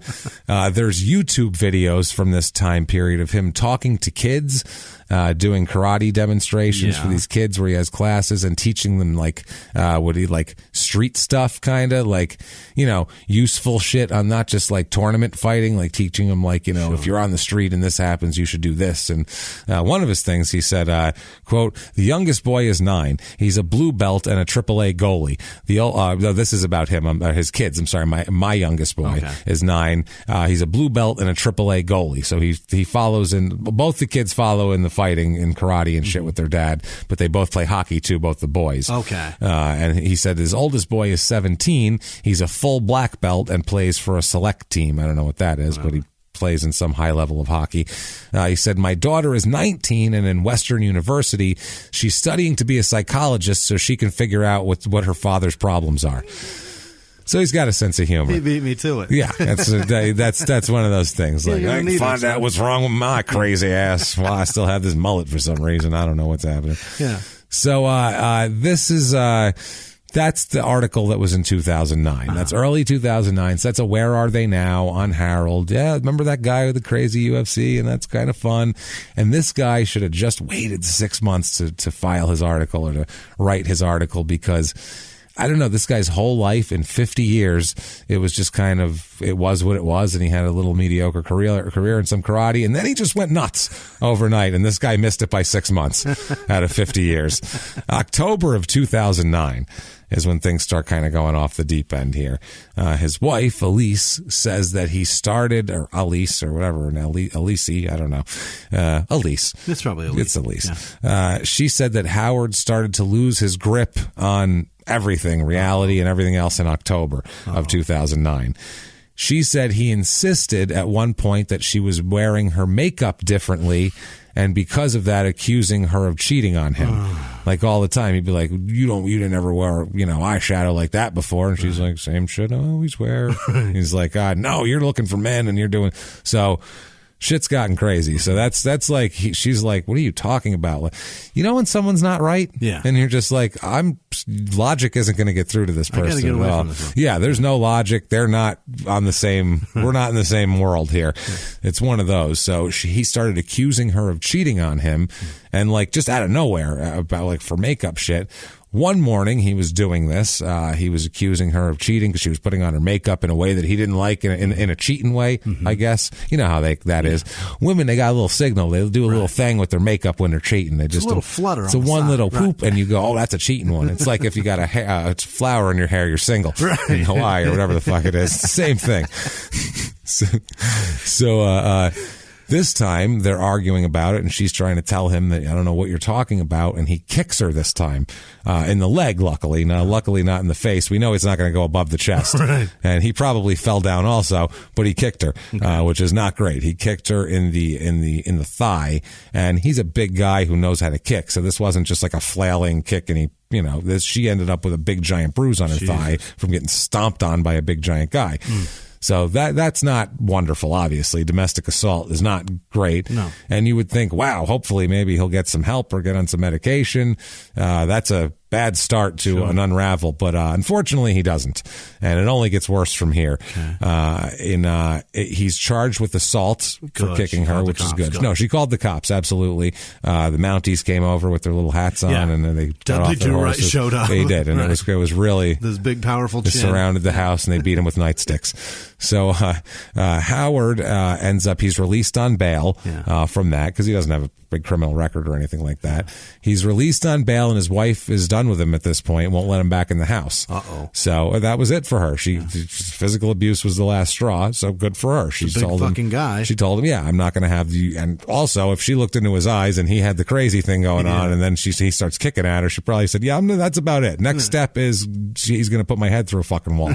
And it is, too. If he escalated from accusations to yelling to kicking, next step is something worse. And a step up, like a little bit higher. Yeah. He hits her hip. He can break it, dislocate it. Good. A little higher. That's all internal organs. Internal organs. And then what if he wants to punch her and then start putting her head through walls or the floor? She's a big guy who knows how to fight. I don't know how big she is, but if she gets kicked in the side, shit, he could dislocate some. I bet she's not a 3-time jiu-jitsu champion also. That's the one thing. I haven't heard anything about any of her awards for fighting styles or abilities. So that I'm going to say is probably not it. Right. So he is charged, like I said, released on bail. He ends up living with his sister at this point, but he's having problems. He's not sleeping.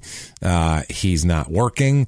He's not going out to work. He can't sleep. He can't do anything. We knew he got laid off from that one job a few months earlier. Now he's got other problems. He can't sleep. He starts accusing everyone in the house of stealing his painkillers. So now he's got painkillers for his pain, and he's accusing everyone around him of stealing them. So now he's getting like this crazy paranoid thing. She's cheating on me. You're all stealing my painkillers. Everybody's against me. Yeah. This is fucking bad news here. This is bad news here. Probably forgetting he's taking them and then losing count. Oh, yeah, absolutely. That's the thing. He's losing his mind. Sure. He's losing his mind, and who knows if there's some sort of he could have had 2 medications that don't mix that made him. That happens with people. 2 medications don't mix. They don't even remember what the hell they're doing or something like that. One could be like he could have had a painkiller. He could have had like an antipsychotic. We have no idea what his what his regimen is here. But police, though, kept always driving by the ex-wife's house. Like, they're that worried about her. They're like, we think he's going to be back. And in Canada, apparently they take this shit seriously. Even a few years ago, she wore a personal alarm, like a medic alert bracelet. Like old people have fallen and I can't get up, and they press the button. Mm-hmm. That's what she wore on her arm. That went right to the police. That's a brilliant thing. It is brilliant, just in case he had. But that's how scared she was. She said the phone's too far.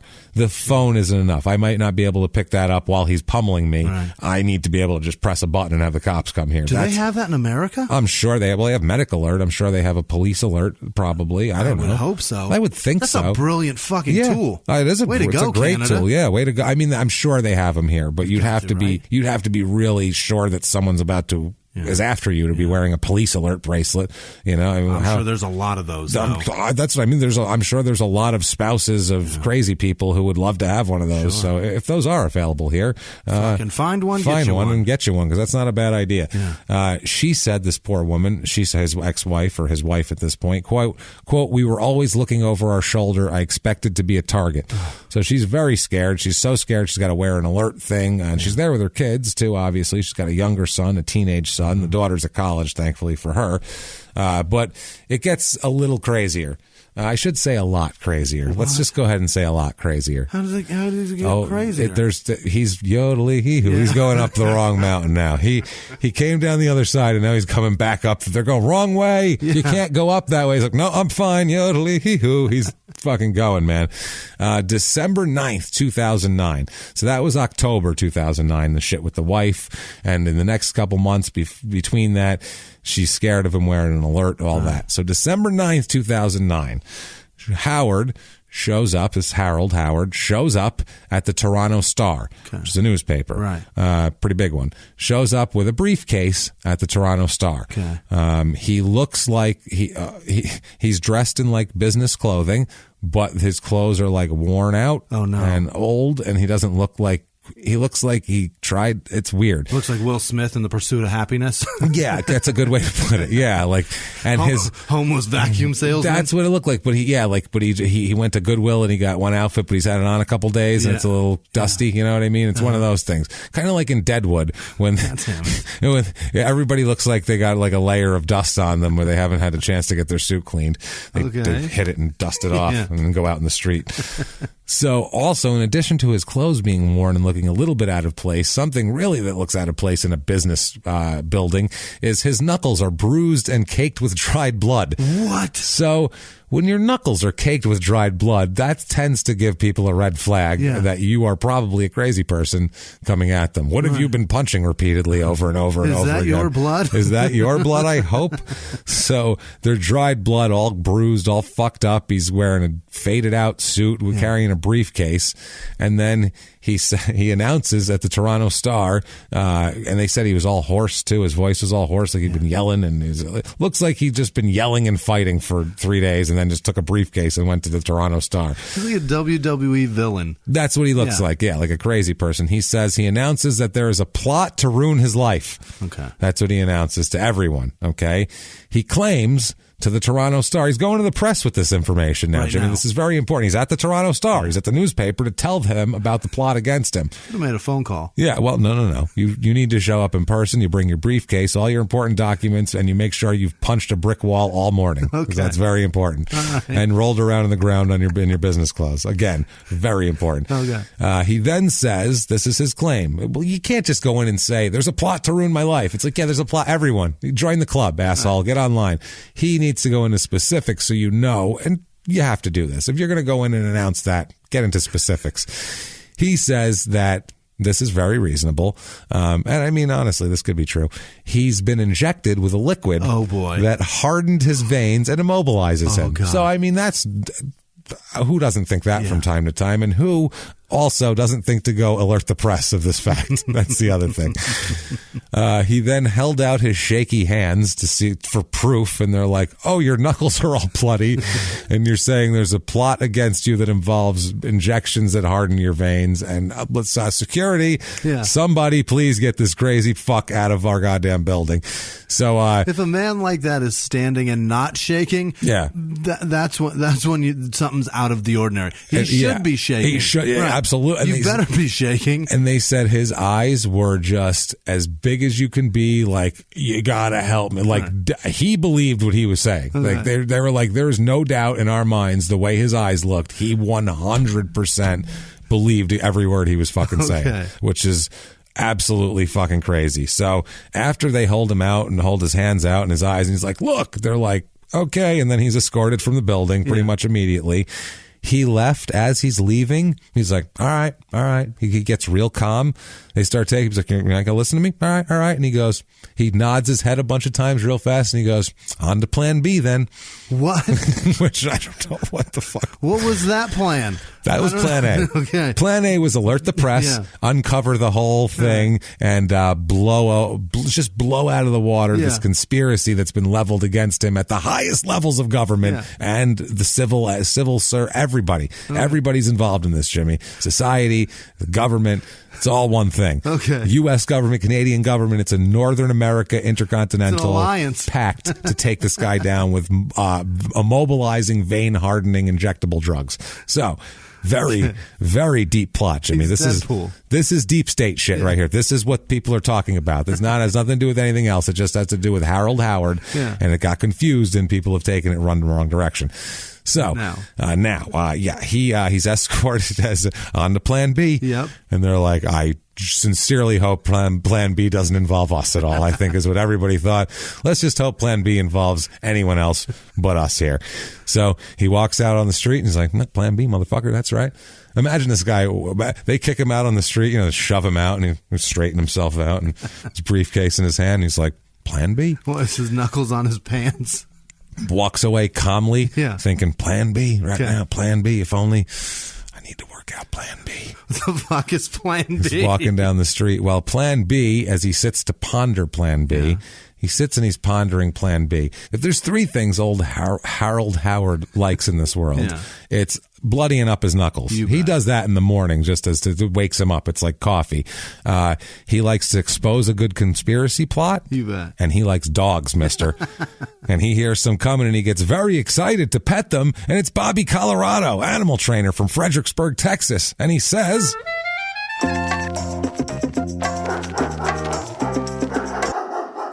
"How is it you come to arrive here? What the fuck is wrong with you? Now I'm looking at you and you come from Canada. There's a lot of room up there. You could have got 5, 6, 7 dogs that could have been running around. You could have had a beautiful life with kids and dogs running around. Your wife, you got a nice thing going on. Instead, you're going in bad knuckle punching somebody. You got a problem with somebody. That's why you got a nice trained dog. You keep the guy back. Right. He comes, he wants to punch you under a rope. You go, hey, get him. And then bark, bark, bark. And then the guy fucking runs away. That's how it works. Hey, get him. Hey, yo, get him. And then he latches onto his shin, and then you come in and you get him with a left and a right, and then you and the dog, you're tag team champions of the world. That's all I'm going to say right now. You fucking disgust me. I got to say, cut your hair. You look like a fucking scumbag. No wonder why you're unemployed. I wouldn't hire you neither. I wouldn't hire you to pick up my dog's shit. I wouldn't either. They shit everywhere, too. I could use a guy, but not you. Poof. And in a puff of marinara sauce and dog shit, he's gone. And Harold's like, he's part of the conspiracy. I knew it. I knew it. Yeah, cut your hair. I knew it. See, I told you. He knew everything about me, and I never met that man before. God damn, I know that's not a Canadian accent. I normally love doing a Canadian accent, too, but this guy's ginger mullet makes me have to do a panhandle accent. It's so hard not to. How do you give that man a Canadian accent? You can't. You just can't. Yeah. He just looks crazy. So, by the way, that seems crazy, right? Well, let's find out Plan B. Oh, boy. Plan B has nothing to do with the newspaper. Luckily for them, has to do with his family. Unluckily for them. Oh, no. This is December 22nd, 2009. Yeah. So holiday season in full effect. Fucking lights up, Rudolph in the front yard. Oh, my God. The tree is up. There's presents under it, the whole deal here. It's in Niagara Falls. People are awoken in the middle of the night by screams, by blood-curdling, ear-piercing screams, okay? You know what these screams were? These screams were Harold attacking his sister and nephew with a claw hammer. Holy shit. With the claw end of a fucking hammer, attacking them, which is batshit. Yeah. Okay, let's find out exactly what happened here. He's staying at his sister's home. It's on Muir Ave in Niagara Falls. This escalated quickly, right? This went from oh, that's kind of funny to ooh, that's a little crazy to what the fuck? Oh God, the sun has blood on their hands. This is the top of the mountain here. Well, close to the top of the mountain. It gets worse. Oh boy. So his nephew here was getting milk out of the refrigerator. Just normal getting milk out of the refrigerator when out of nowhere Howard just attacks him with the claw side of a hammer. Jesus. That's the side you pull nails out with. So you don't want to get attacked with that side of a fucking hammer. This is a roofer. He knows his way around a fucking hammer. He knows his way around. He knows a framing hammer from a finishing hammer. He's that's a waffle one there. That's a framing hammer. You bring me a tack hammer. That's goddamn finishing piece of shit. It's going to slide right off there. So Harold hits him 6 times with the claw side of a fucking hammer. Holy shit. In the end, the nephew will require like 35 stitches to close the gash on his head, and then another bunch of stitches to close a wound on his hand, and another bunch to close some other wound on his arm because he's gotten attacked with a claw hammer by a giant lunatic. So at this point, Howard's sister enters the room, the boy's mother, and then says, hey, why you beating my son with a fucking hammer? Which is a fair question, I would say, at that point. And her son is screaming at that point here. So then he turns around and goes, oh, hey, sis, and starts whacking her with the fucking hammer, too. So then he now attacks her with the hammer, and she fell to the ground. She has a broken finger, a gash over her right eye, and a bunch of cuts, so she requires a bunch of stitches too. It's at this point when Howard is beating his sister with the hammer that the nephew, this is a full, speaking of ECW, this is a full, I mean, New Jack's going to walk in any minute with a shopping cart full of weapons. This is fucking crazy. The nephew from behind smashes a chair over his head. Oh, good God. I swear to God. The nephew is goes, it a folding chair? I really hope it was. I hope he folded it and then gave it showed it to the crowd and then really just clang over the back of his head. Either way, he fucking attacks Howard with a chair and starts beating him over the back with a chair, which is a good weapon. A chair. It's not bad. If you can keep a lion away from you with it, a washed up MMA fighter with a claw hammer is going to be nothing. So this ends the attack. Apparently you hit him with a chair. It's like a shark. You're supposed to punch him in the face and they swim away. Punch in the snout. You hit him in the face. So you hit him with a chair and they run away. Got it. So he then leaves the house, runs out of the house, gets in his car and drives off, which very stable driving the streets right now. He drives to his wife's house, his wife and son, where they live on Carmen Street. And first of all, he pulls in, bashes into her car with his car right away, of course. Just I'm here. That'll get attention. You gotta announce yourself. Yeah, when you hear a giant smash, you go, someone's here. Shit. So he strikes here, the $3,000 worth of damage to her car, by the way, from doing that. He then goes up to the front door, banging on it, trying to open it, screaming, you ruined my life. You ruined my life, while screaming and trying as hard as he can to open the front door. Oh, Jesus. Which sounds like about the scariest fucking thing possible, especially because I have a feeling that when the sister got attacked with the claw hammer and he ran out, she probably called this one and said, just a heads up, Harold may be over on his way over to you, and he means business. Get a chair and get ready to throw down because it's happening. I'm going to head to the hospital and close these wounds on my face. Tell your son to grab a chair and be ready. That's all I'm going to say. So he's screaming, you ruined my life. She goes to the door and goes to look out the front window, and he's right there, 3 inches away on the other side of the glass. She said, quote, I found myself face to face with him, which she was very scared. She said his eyes were crazy. He was in a full fucking rage, pounding on the door. It's at that point his son came and yelled at him through the window of, what the fuck are you doing, Dad? You're scaring Mom. This is crazy. Why are you scaring us? Why are you doing this? So Howard at that point runs away, gets in the car, takes off again. He's like, you're right. I'm out of here. His son was the thing that made him like he got embarrassed, I think, maybe, or one of those things. Like everything's fine. Then his own son, something about your kids where I don't want to feel like, I don't know what it is. It does suck when they say anything in the middle of a fight. It's like, you bastard. You just really diffuse the whole situation. I'm a piece of shit. You're right. And especially if you're pounding on the door like a psychopath with a bloody hammer in your hand, I think you might see what's. But he doesn't come to his senses. Let's not get crazy here. Where's he going? He doesn't now? relax and calm his rage down or anything. He just goes on to the next stop. Okay. At some point, and while he's driving away too, he smashes into some other car and drives off. So that's fine. Then the police get a radio call. There's a cop at a hospital, and he gets a radio call that now there's a chase. Oh boy. They are chasing him. They locate him driving his pickup truck, and he ain't stopping for him. He's on a pursuit. They said he reaches speeds of 110 kilometers. In a 30 miles an hour. I think it's like 22 miles an hour in a 50-kilometer zone. So either way, he's going twice the speed limit, which is probably dangerous. If you're going 70 in a 35, that's not great. Right. So, So, Jesus Christ, man. This is fucking crazy so far. Now they're chasing him through. He hits another car, by the way, during the chase. He's fleeing. Finally, they find him in the north end of Niagara Falls, and they kind of corner him, and they try to get him to stop, but he weaves through and busts out of there and keeps on driving. So this is, oh boy, it's getting, Benny Hill music is playing, and there's his mullets in the wind, and I hear Dukes of Hazzard. I hear just a good old boy, right. And then he's going to jump, whistling Dixie and all that. He's going to jump a big, a big valley, and then the Enos is going to come behind him and crash because his car can't make it. I feel like that's what's going to happen now. And Boss Hogg's going, you get them Duke boys. So they try to stop him. He keeps going. And they say they would kind of, back off at this point, but they're like, they know he's been attacking people with a hammer. So they're like, we need to keep an eye on this guy, make sure he doesn't go back to the other house, or just decide somebody else needs a hammer beating. Who the fuck knows who he's got beef with? This guy's out of his mind. Yeah, maybe the guy who laid him off from roofing. You ruined my life too. Who the hell knows? So he refuses to stop. He does stop eventually. I wouldn't call it a voluntary stop necessarily.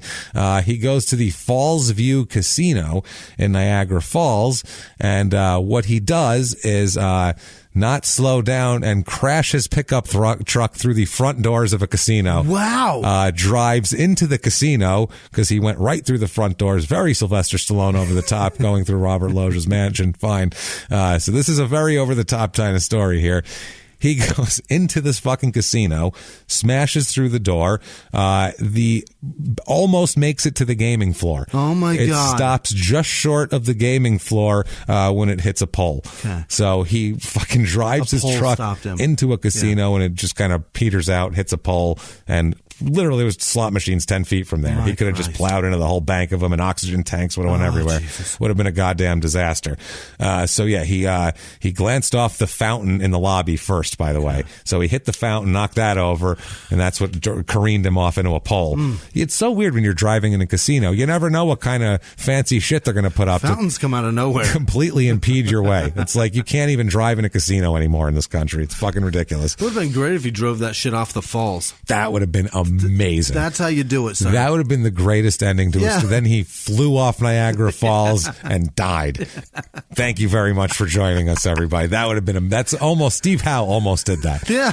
He had his car roll over on his head, which is just as good almost, but not intentional. This is the most MMA Thelma and Louise shit, minus Louise or minus Thelma. If he gunned it off the falls, that would have gorgeous. Been amazing. That would have been beautiful. Beating himself with the hammer on the way down. Yes, ding, ding, ding. So no patrons are hurt somehow. Somehow that particular thing happened to be clear that 1 second where nobody was there and he didn't get to the gaming floor and nobody was hurt. He was quickly taken into custody too because he was all disoriented from a fucking car accident.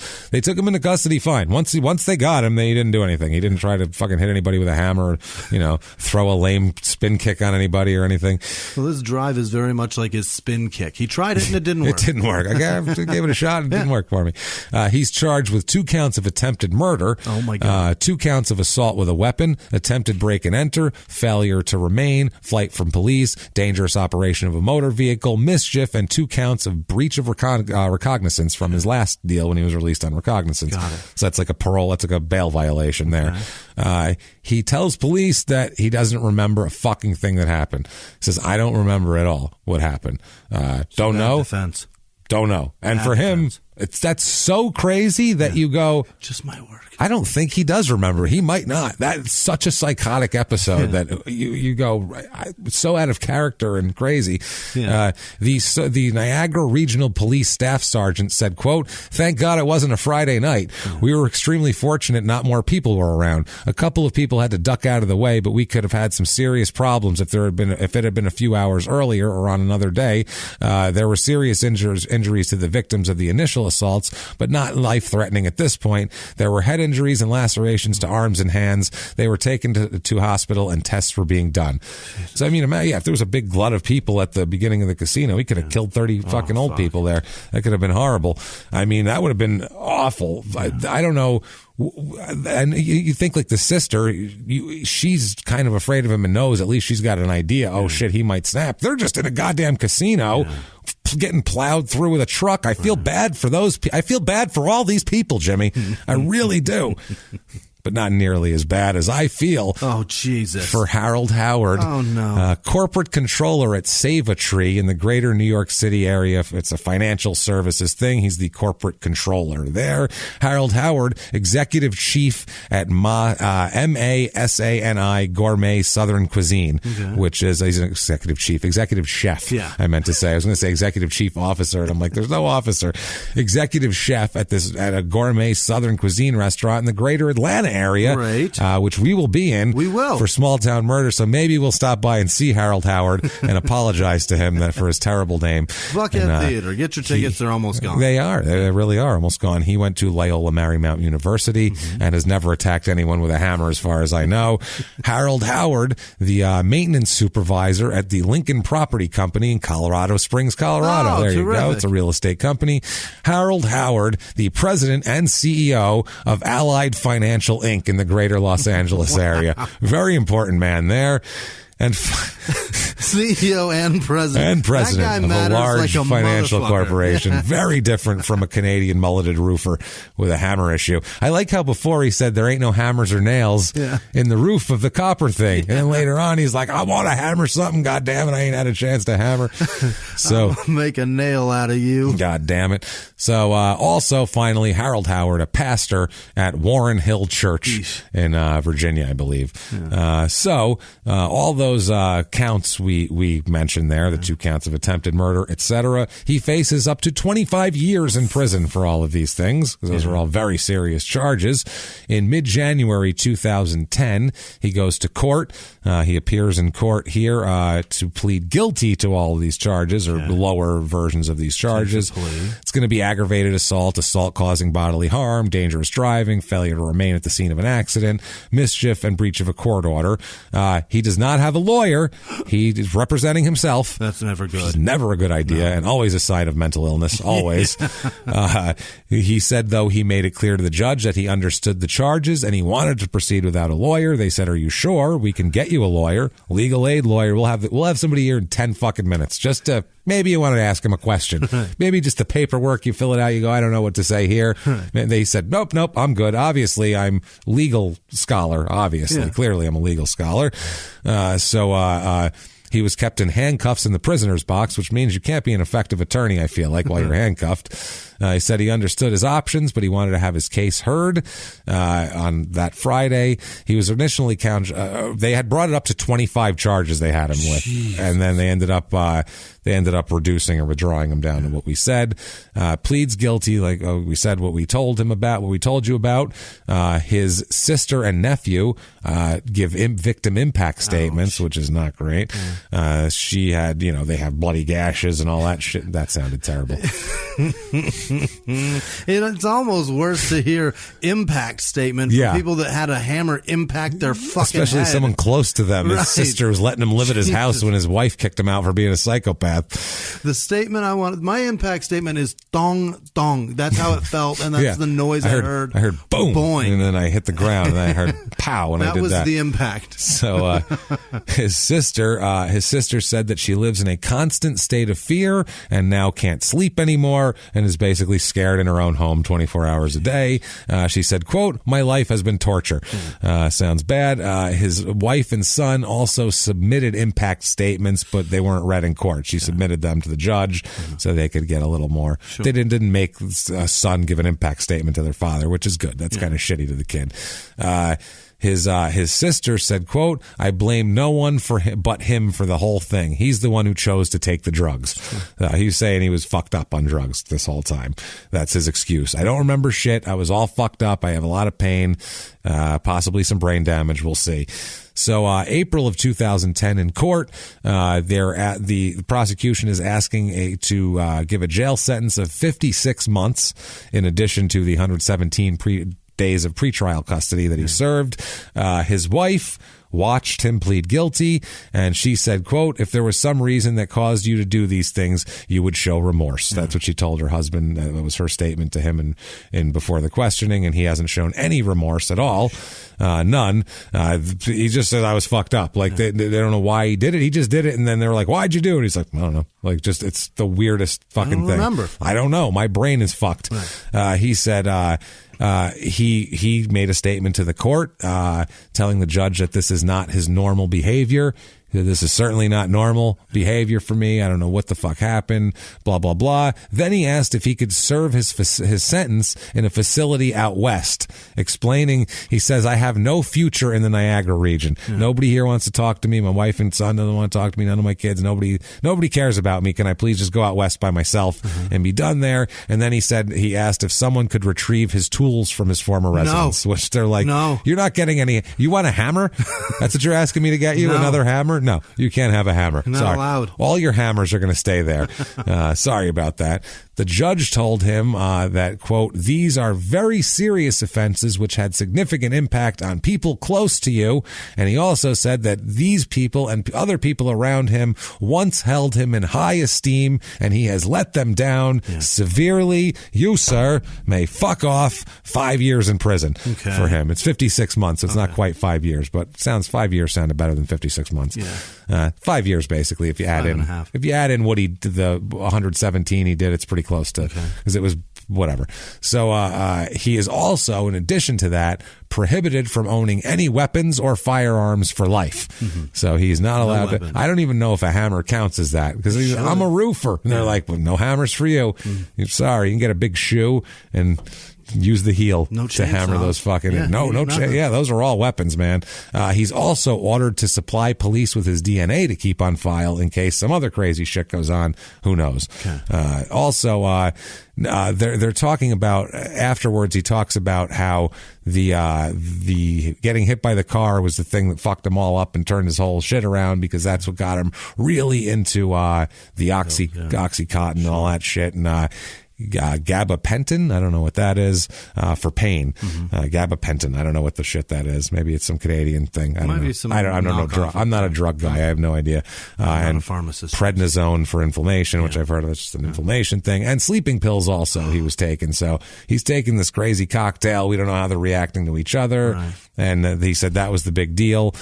He said once he couldn't fight anymore, he started taking painkillers so he could still teach, because he still had to do the moves and he couldn't do them because he was fucked up, but he wanted to still teach. His students said in the classroom he always preached passiveness over aggressiveness unless you're cornered. One of his students said, quote, "He would say when you're up against somebody who is going to hurt you, you have to fight like you're going home in a cop car or an ambulance. Which one do you want to be in?" And this is on YouTube too. There's a thing here. And he says, quote, "I'm always sitting in the police car because I can stop myself." So he's talking about rather than being in the ambulance. Both are bad endings. Both are bad endings. The thing would be, how do you avoid ending up in either one of those places? That would be the thing. But he says, nope, you're going to, obviously, if you go out, you're going to end up in an ambulance or a police car. Now, that's just how it's going to end up. None of us can go out without that happening. That's just the way the world is. So you got to choose which one you're going to end up in. So pick that shit before you leave the house that night. Be ready. That's all I'm saying. So yeah, he says, quote, you can't excuse some actions. This is about him. One of his students says that liked him. This was a student that was saying, I don't get it. Like, he always told us to not be crazy and aggressive. And then he didn't mention anything about hammers. It's really weird. He said, quote, you can't excuse some actions. You just hope it was a moment of insanity. That's not who he was. Well, it happened. So it's going to define him. It's going to define him.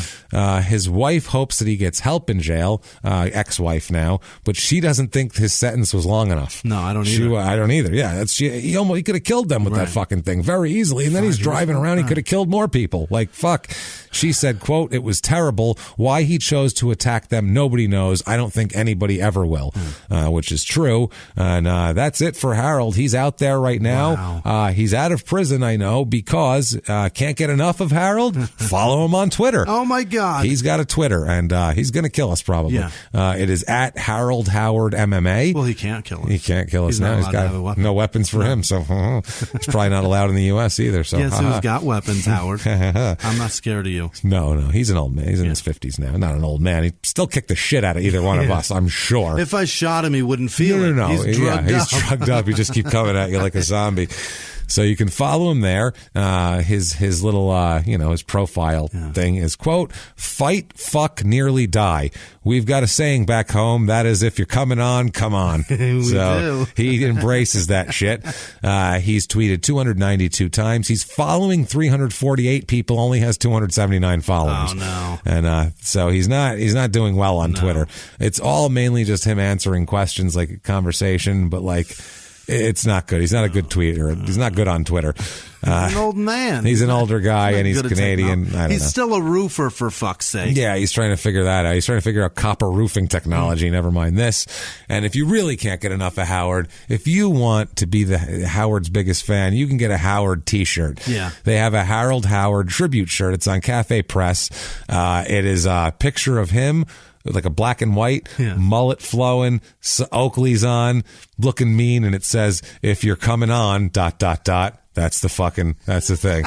So that's a great fucking shirt. That's a wonderful shirt. $28.95 for that shirt. It's well worth it. $5.99 shipping and handling. Who gives a shit? His face is right there. It's beautiful. And holy shit, that's Harold Howard. Wow. And that's a crazy young MMA from the young UFC beginnings. That's a story that I looked at for a while. Wow. And I'm just like, I don't know if that's anything. That's so sad. And then you read more, and it's so sad that just the steps down. The de-evolution of this guy. He just evolves over time. It's really fucking sad. Hey, James, what can they do if they like that story? If they like that story, I got an idea of what they could do. They can go over to iTunes, Apple Podcasts, whatever the shit that is. They can give us 5 goddamn stars. Yeah. Tell us they're following instructions, following directions. It doesn't really matter. In addition to that, if they want to be even bigger heroes, go over to shutupandgivememurder.com. Yes. Get your goddamn tickets to live small town murder shows. Yes. They're going fast. Yep. They're winter shows in cold weather cities. Like we said, we could have a goddamn puppet show and people are going to show up. So get your tickets now. They just want to be inside where it's fucking warm.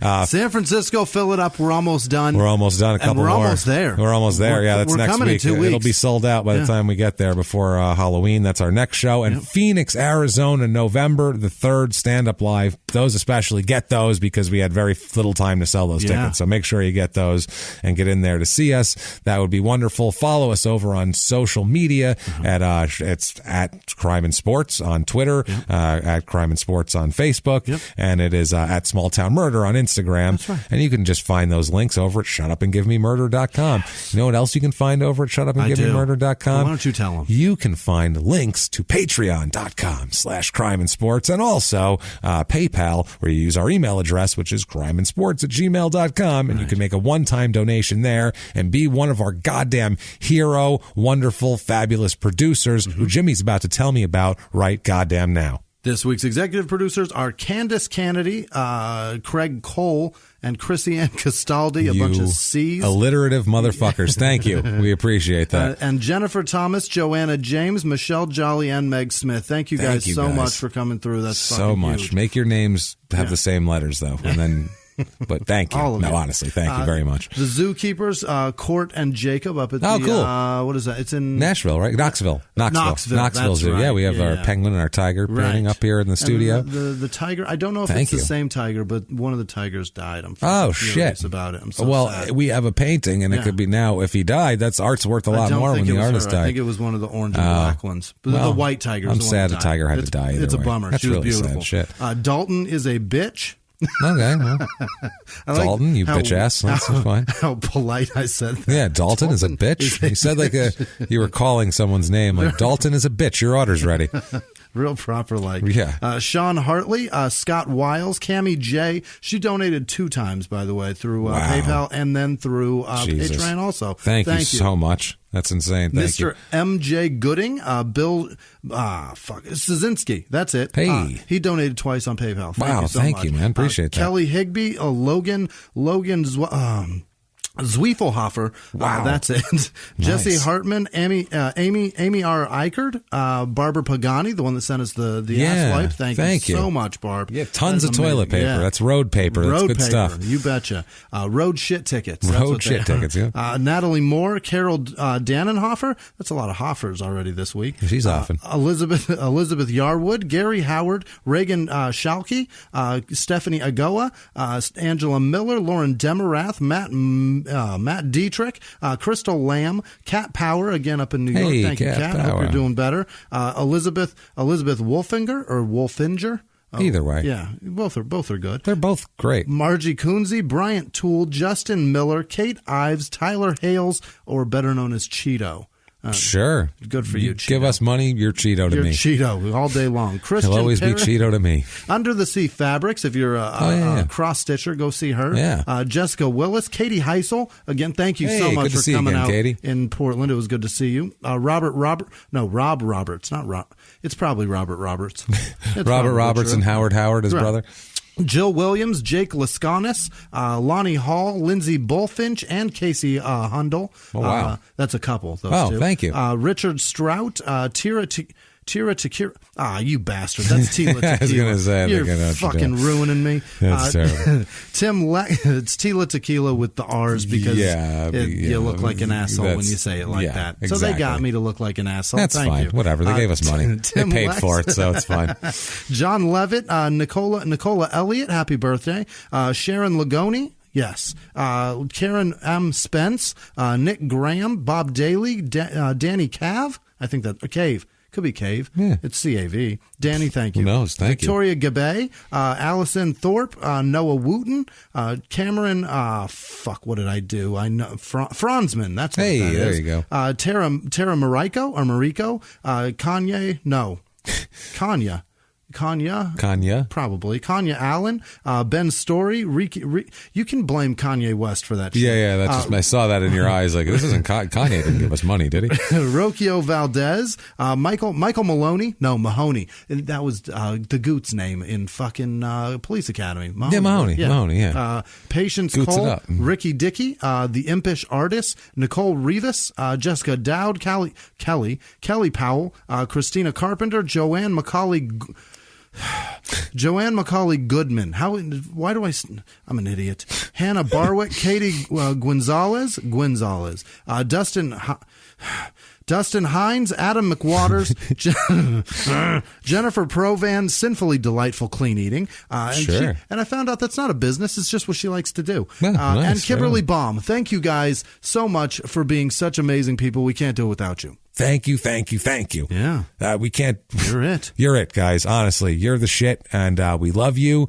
And just a little hint, we're working on possibly getting some Crime and Sports Live in the future, guys. Wouldn't that be great? We're working on that because I've never had so much fun as doing that show. It's the best show. And I've honestly, in my years of doing comedy and everything else, I've never seen an audience react like that to anything else. It does so well live that I've ever seen so live. Much fun. Like it seems like we've paid people to laugh that much. And even then they wouldn't have that much energy an hour and 40 minutes into it, and they do. So that's a lot of fun. Thank you guys so much for doing that. And what if they wanted to thank you, Jimmy, and tell you how much fun you are? How could they do that? You can find me at Wisman Sucks, WHISMAN Sucks, on Twitter, Instagram, and Snapchat. And I really, really like hearing from you guys. It's my highlight of my week. So thank you guys for everything. What about you? Yes, it's a lot of fun. And if you want to hit me up, very easy to do at Jimmy P is Funny on Twitter and all that. And you can copy and paste my last name from the show description if you want to find it the other way and get crazy about it. We're going to get you on Instagram. Just guess it. Yeah, I'm on there. I just have to start doing it. I have no time. It's either this or that. Yeah. And I need to do maybe a once a week thing on there I can do. That's the difficulty with that fucking website. It's you got to so put hard. something up. Yeah, maybe once a week if I can do. Well, I'm going to figure it out. I'll get on there, goddammit, and I'll be on there saying hi to you people. We appreciate the shit out of you. Yeah. Thank you so much, everybody. And live from the Crime and Sports Studios, we will see you next week. Bye.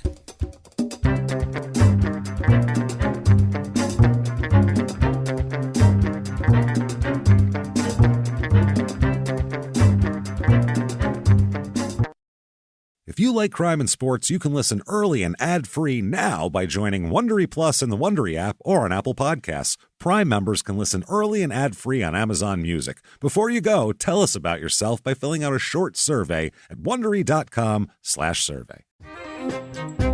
Everyone out there should listen to Small Town Murder. You really should, mainly because you never know who's next door. And that's the point of this show, really. You never know who is next door. You never know what's going to happen on Small Town Murder. That's what makes it so wonderful. The only thing you do know is that people are going to die, and we're probably going to make jokes about it. That's it. That's all we can promise you. We dig into these towns. We see what makes them tick, from local legends to scandals they may have had. And, of course, the biggest scandals of all, horrible murders that take place there. And we put our, what I feel is a completely appropriate comedic spin on the whole thing. And you know you need a laugh right now. So get in there, listen to Small Town Murder, follow Small Town Murder on the Wondery app or wherever you get your podcasts. You can listen to Small Town Murder early and ad-free right now on Wondery Plus.